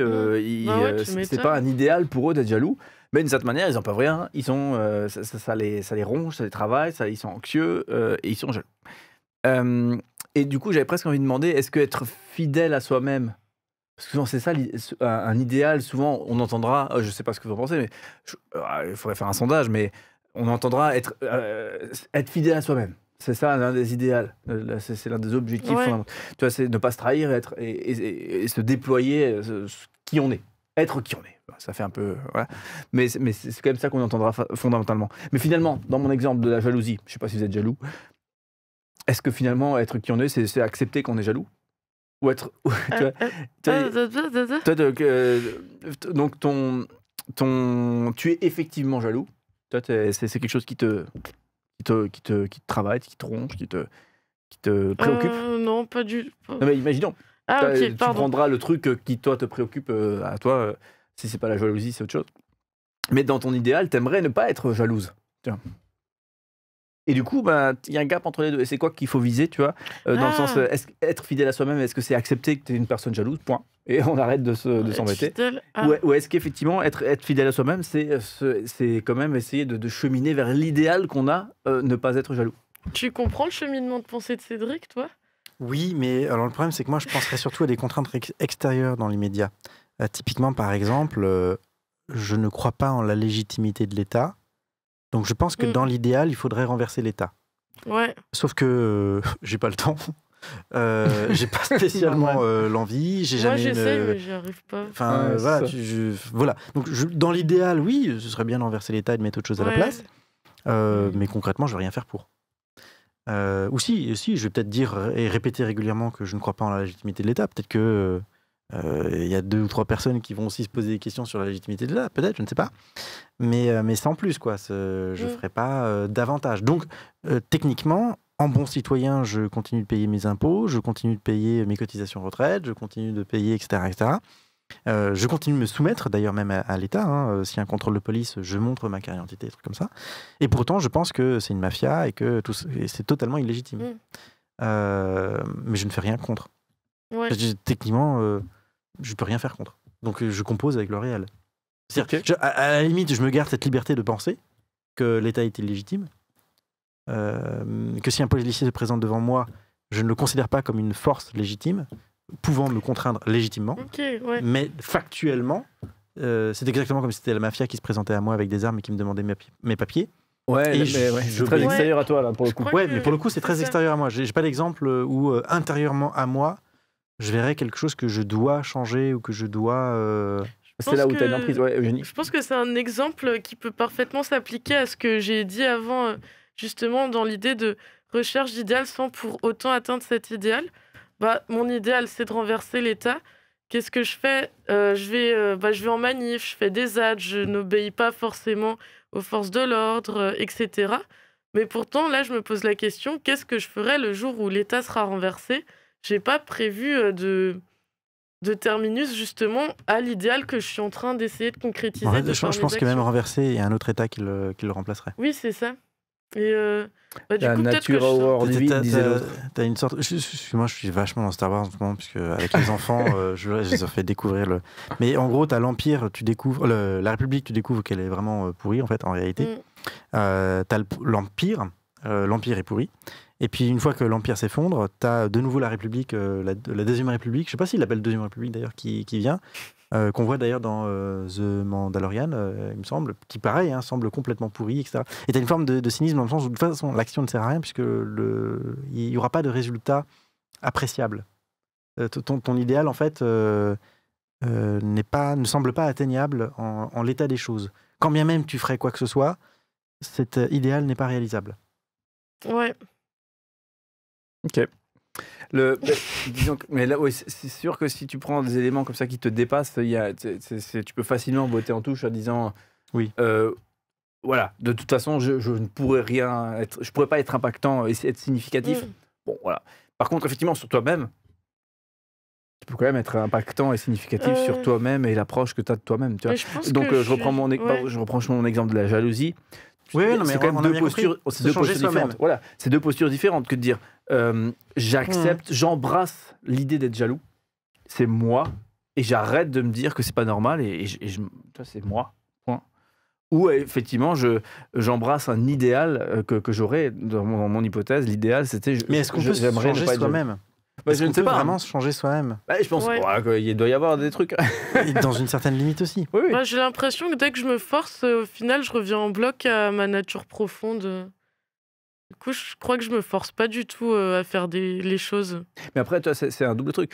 Tu pourrais très bien dire que la jalousie, c'est le résultat d'une blessure, blablabla, et que c'est pas ta nature profonde, c'est juste le résultat d'un accident. Donc en fait, je trouve des fois c'est trop facile de dire je fais confiance à comment je suis, je fais confiance à ça. Ça se trouve comment t'es, c'est juste la conséquence d'un accident, d'un truc. C'est le cas pour les pédophiles par exemple. Les pédophiles culpabilisent de leur désir d'un enfant, et pour autant il y a rien. Pédocriminel plutôt. Alors là je parle du pédophile, pas forcément celui qui est passé à l'acte. Celui qui a juste un désir sexuel des enfants, une attirance sexuelle pour les enfants. Mais factuellement, en fait, il n'y a pas de traitement, il n'y a pas de suivi, il n'y a pas de. Un pédophile restera plus ou moins toujours pédophile, et c'est comme ça, et il doit vivre avec, il doit composer pour ne jamais passer à l'acte. Et il culpabilise, on le fait culpabiliser d'avoir ses désirs portés vers les enfants, mais il va devoir vivre avec, c'est comme ça. J'avoue que je connais très très peu le sujet, mais dans quelle mesure ça se soigne, dans quelle mesure.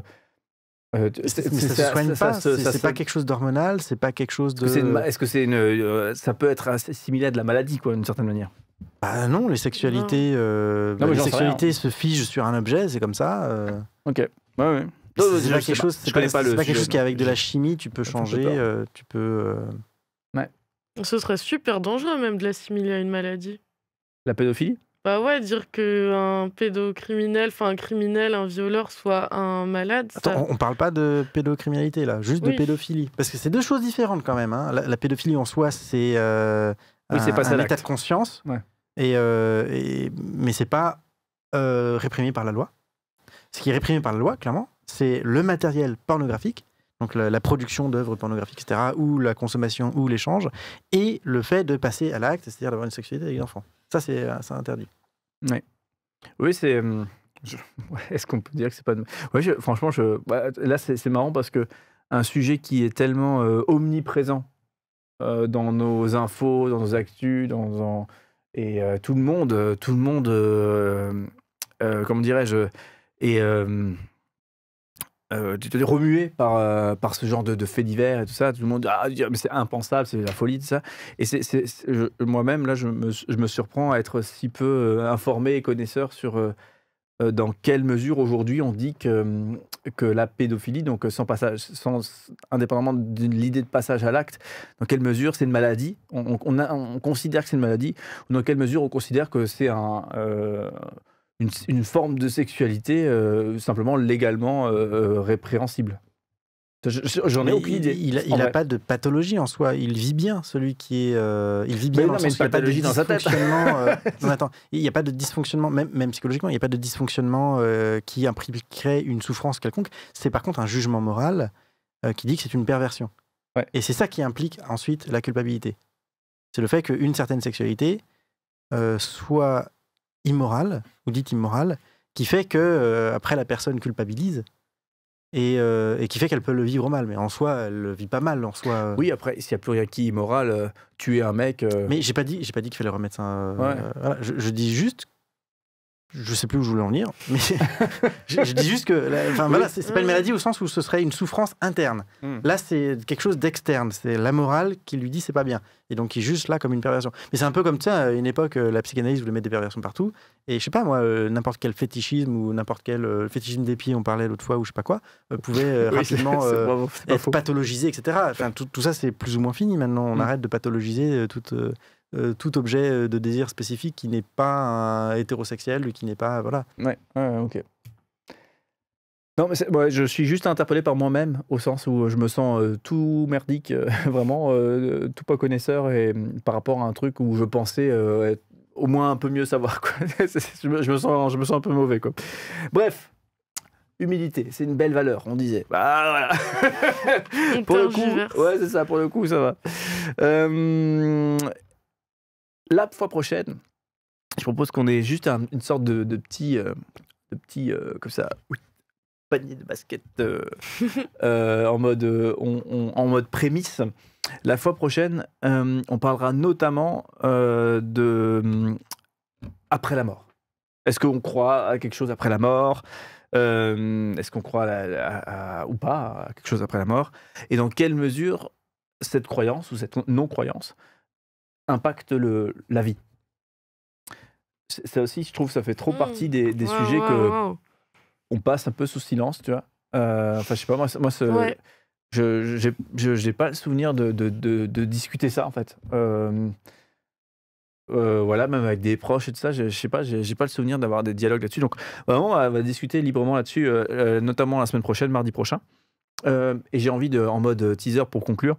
Est-ce que vous croyez à quelque chose après la mort ? Je lance la patate. Pareil, j'ai vu les questions du jour et je me suis rendu compte que j'y réfléchissais pas tant que ça. Je sais pas si c'est parce que ça me ferait potentiellement du mal d'y réfléchir ou juste parce que je me pose pas la question, parce qu'à quoi bon se poser la question, je ne sais pas.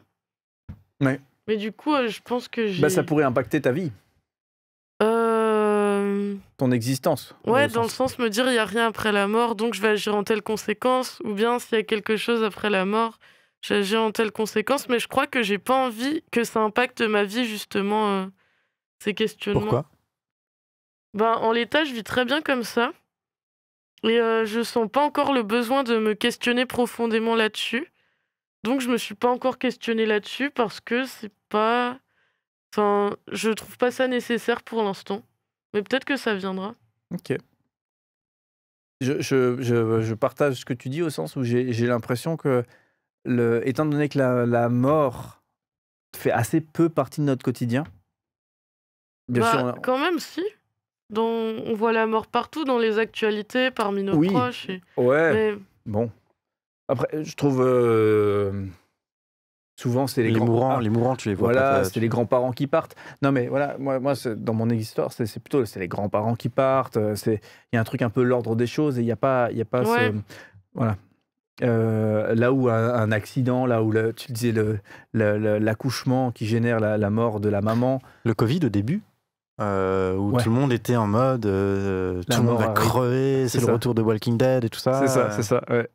Et donc, je pense que ça fait qu'aujourd'hui, effectivement, cette question-là est très peu, se pose très peu aux gens. C'est comme si on verra ça plus tard, quoi.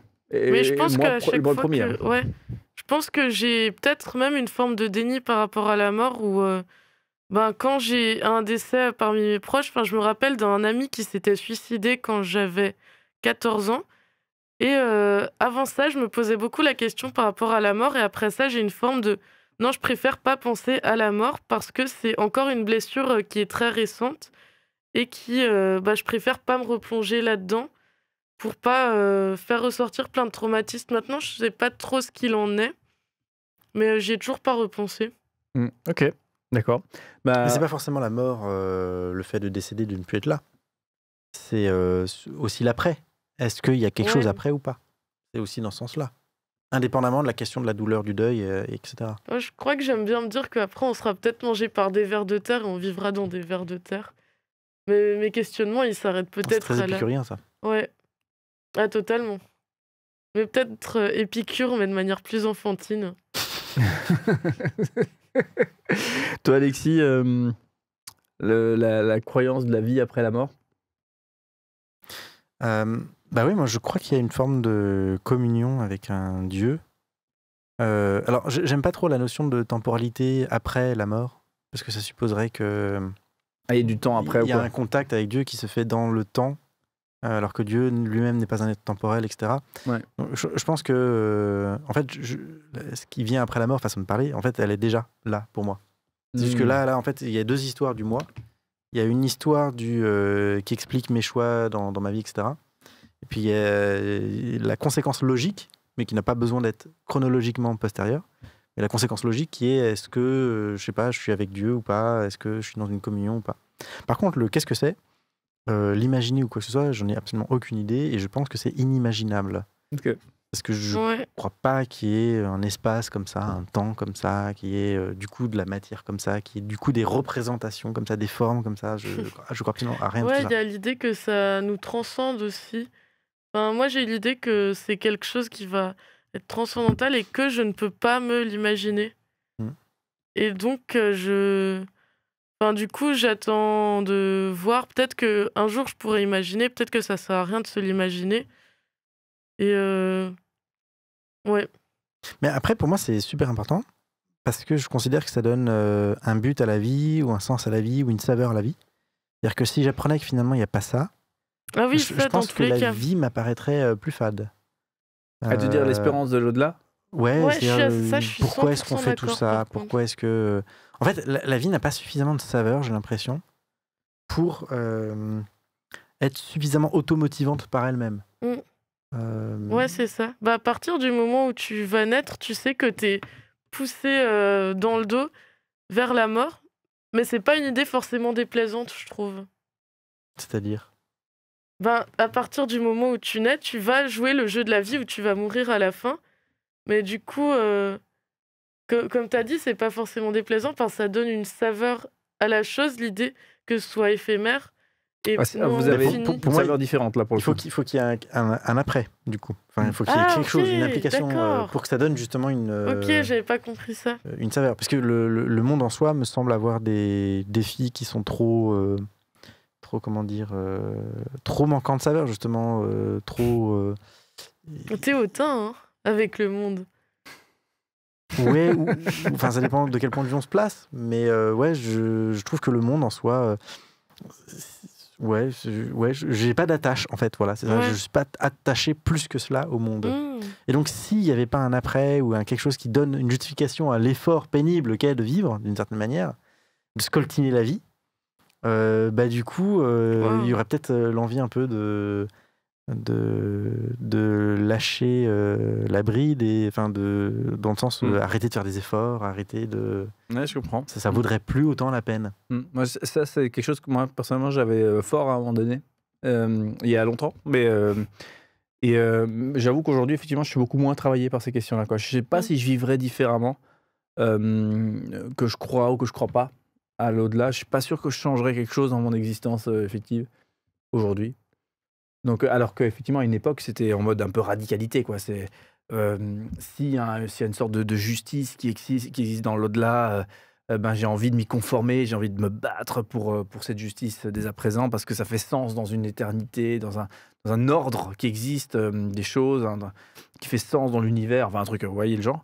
Donc un mode un peu radicalité, quoi, mais dans le bon sens du terme, hein, dans le sens de la justice, du juste, du bon.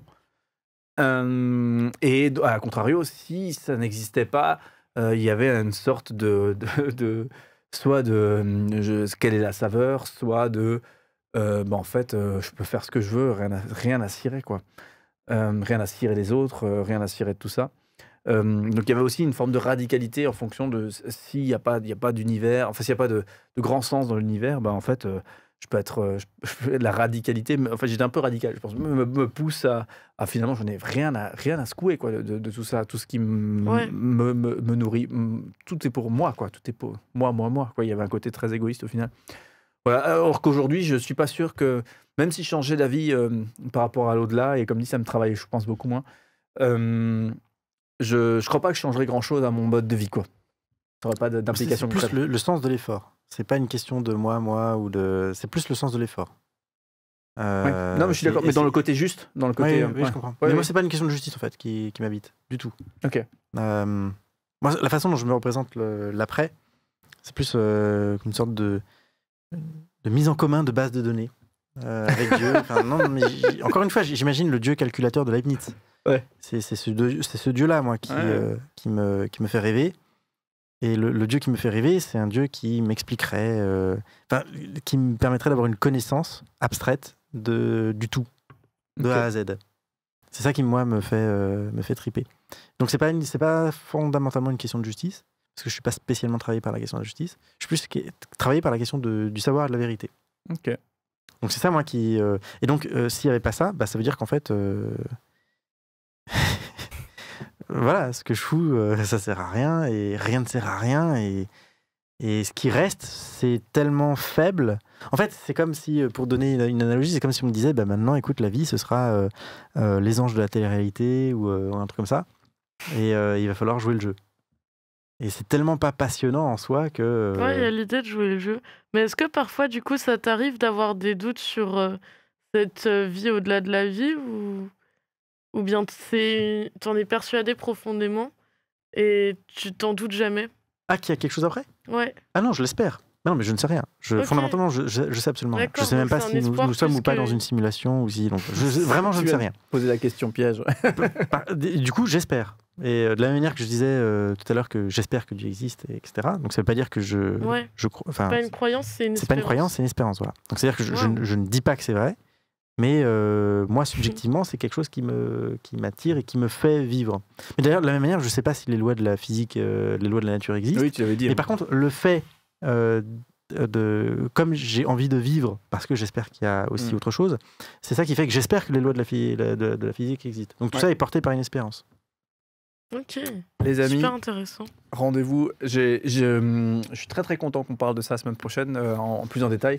Je trouve que ça fait partie de ces sujets qu'on travaille pas trop, quoi. Ça fait partie de ces sujets qu'on dialogue pas trop. Je sais pas pourquoi. C'est glauque, en fait, d'une certaine manière aussi de parler de la mort un peu. Pas spécialement, mais pas forcément. Voilà, c'est ça le truc. Et puis, je crois qu'il faut aussi en mode humilité.